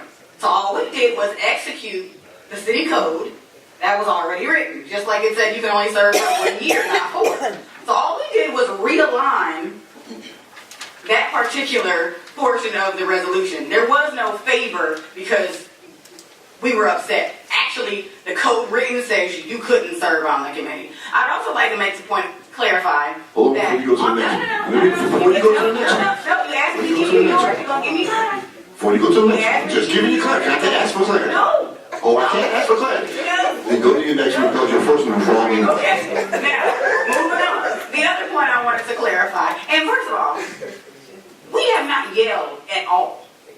I'm tired of I'm not yelling now. Not yelling now. Not at all. Not a single thing. Even though we may have disagreed, it was calm, cool, and collected. You sit.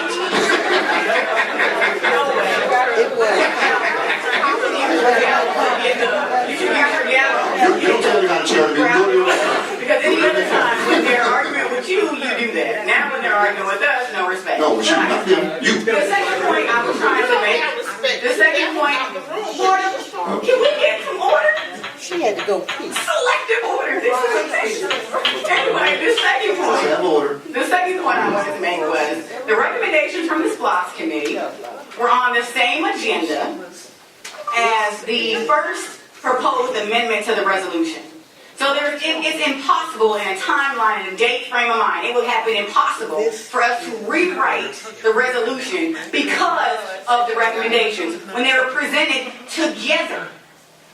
There's no way. You would have to have heard the recommendations first and then rewrote the resolution based on the recommendations. They were on the agenda at the same time, which means something was already in the works before the recommendations were presented. So please stop with the accusation that the committee, that the council has looked at revising the resolution because of the recommendations. They were given at the exact same meeting. You had to have one before the other to use one as a cause. I just want to make that clear. But I'd also like to say that I am absolutely done with this conversation because what I don't want is for the citizens to leave with the impression that it's okay to disrespect anybody. And if I continue to show that behavior, I believe that will continue to happen to us. So I'm going to take the high road.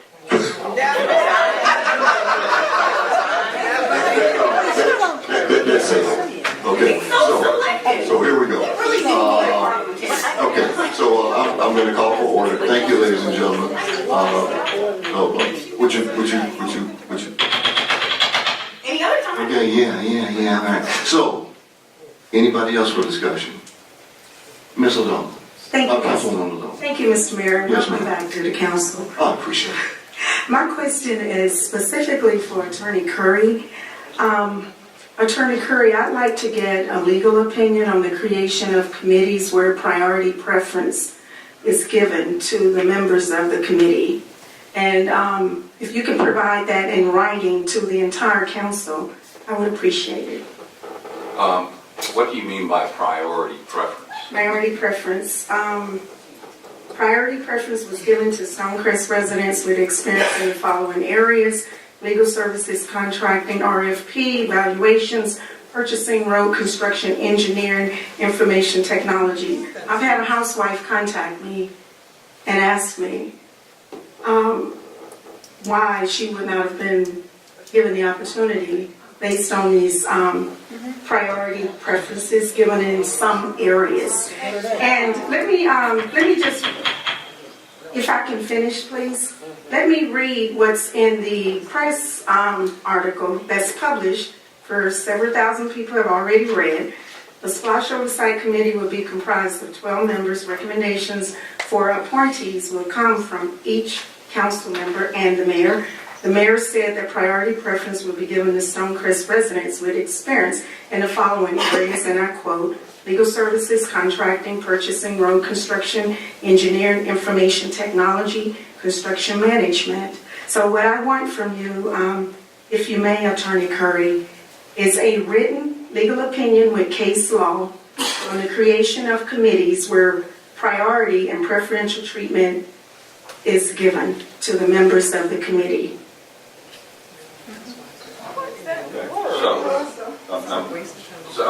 So just so I don't have any misunderstanding, what you want, what you're asking me to do is to write a legal opinion with respect to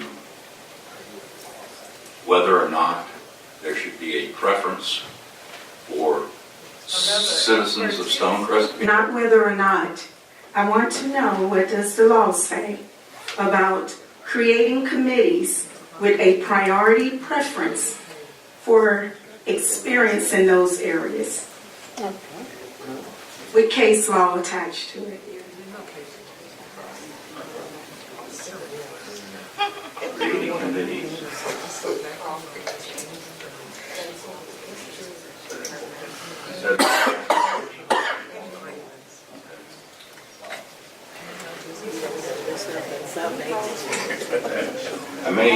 I'm going to probably have to talk with you as I put this together as to how I want to approach it. Well, let me just add something to help you do your research.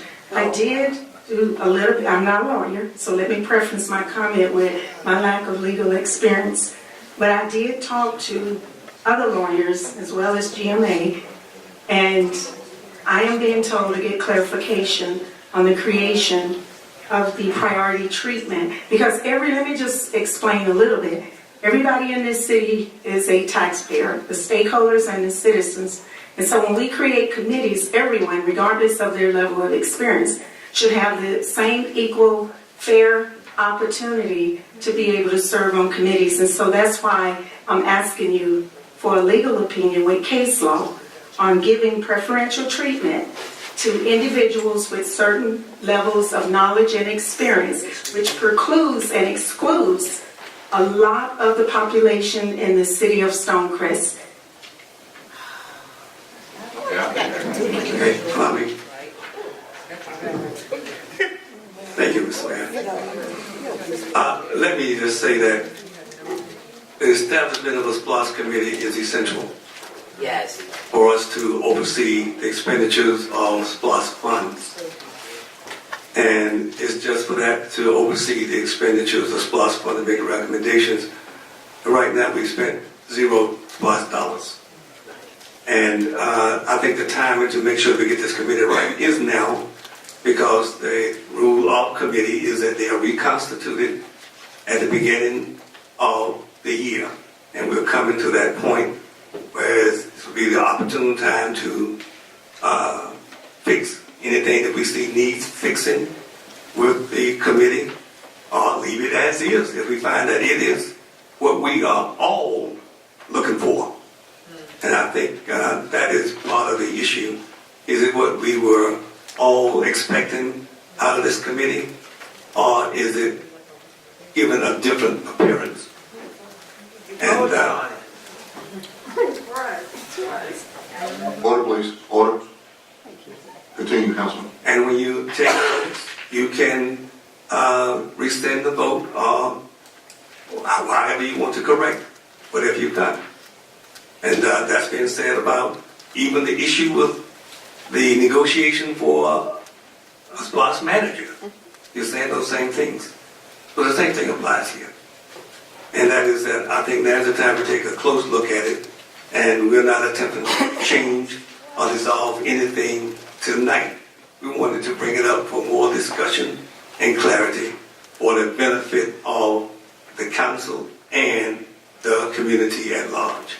So work with us That's what I'm asking you to make sure we get the best committee that we can get to oversee the use of lots. All right, we're gonna stop here. Thank you, council. Thank you for the discussion. So, The development.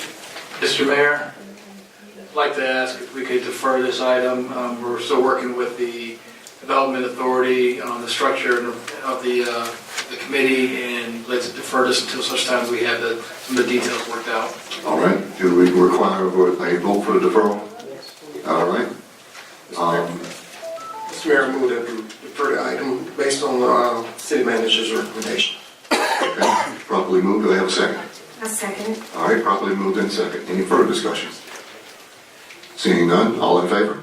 Aye. All opposed? Item so deferred. Thank you, Mr. City Manager. Okay, down to your comments, sir. Yeah, just real quick, I mentioned this briefly during the work session. I've provided all the council members with a copy of a letter addressed to Mr. Patrick Bradshaw with the Atlanta Regional Commission. And this, as you see at the bottom, it's a signature block for both myself and Mr. Ted Reinhardt with the county. This is in regards to the Panola Road project. The county is pursuing additional funding for this project, and in order to do that, they require a joint letter speaking to the commitment from both the county and the city regarding our commitment to fund the project. The council has previously previously noted that we'd be willing to fund up to the amount of $2 million toward that project. At this time, doesn't get into that, but it simply just spells out the fact that we do have an agreement in place that's being worked on. This will allow them to move forward with soliciting additional funding specifically for that Panola Road project. I just want to make the council aware. We wanted to make sure everybody was okay with moving forward with sending this letter, signing it, and moving it forward in conjunction with the county so they can submit it over to the RC. Okay. I'm sorry, one last thing. It was mentioned earlier in regards to the Planning Commission and the Board of Zoning Appeals. For those appointments, there are also some appointments with our internal auditor, our consultant for Development Authority. Those are also appointments that would need to be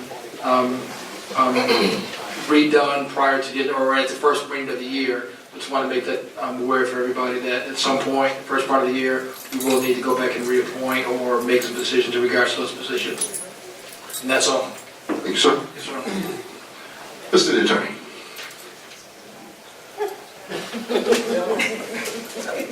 You got I'm anything? afraid to say anything.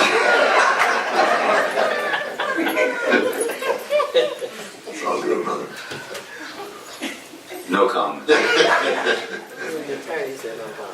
Councilwoman Cole. Happy Thanksgiving. All right, my dear brother. Happy Thanksgiving. Be safe.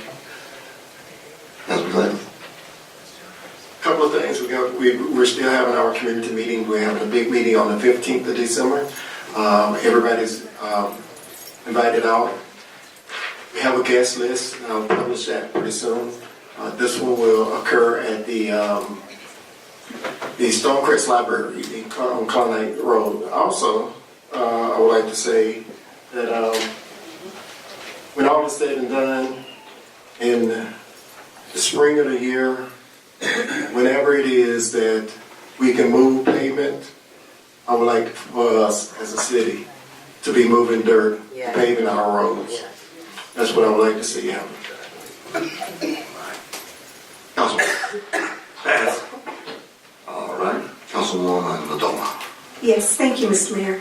I just want to let everyone know that last year, as you know, we did feed our police officers at the East Precinct. We fed them a Christmas dinner. And so this year we will have our second annual Christmas luncheon to feed our men in blue. We hope that you'll either donate or attend, or you can bring a turkey or whatever you want to bring. Also on December 18th, I'll be at the Stonecrest Library, and we will be collecting toys and clothing for any child in Stonecrest, any underprivileged child who is in need of clothing or toys or anything else, and we'll be delivering those items on Christmas Eve day. So I'll be going from door to door delivering toys. All right. All right, Miss Anna. Madam Clerk, Yes. happy birthday. Thank you.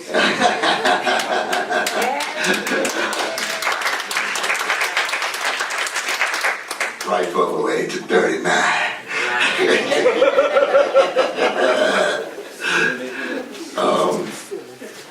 It's good seeing you all.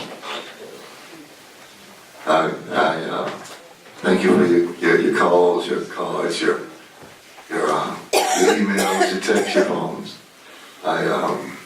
I'm doing as best I can. I try to make it as often as I can, and always remember we're here to put things in perspective so we can make our city grow, do the right thing, no matter how spirited it is.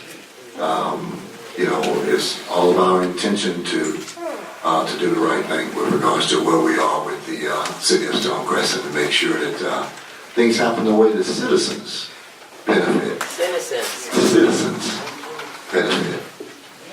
So with that, Mr. City Attorney, do I make a motion to go into executive session? For real estate. I move we go into executive session for real estate. Second. Properly second. All in favor? Aye. All opposed? There we have it.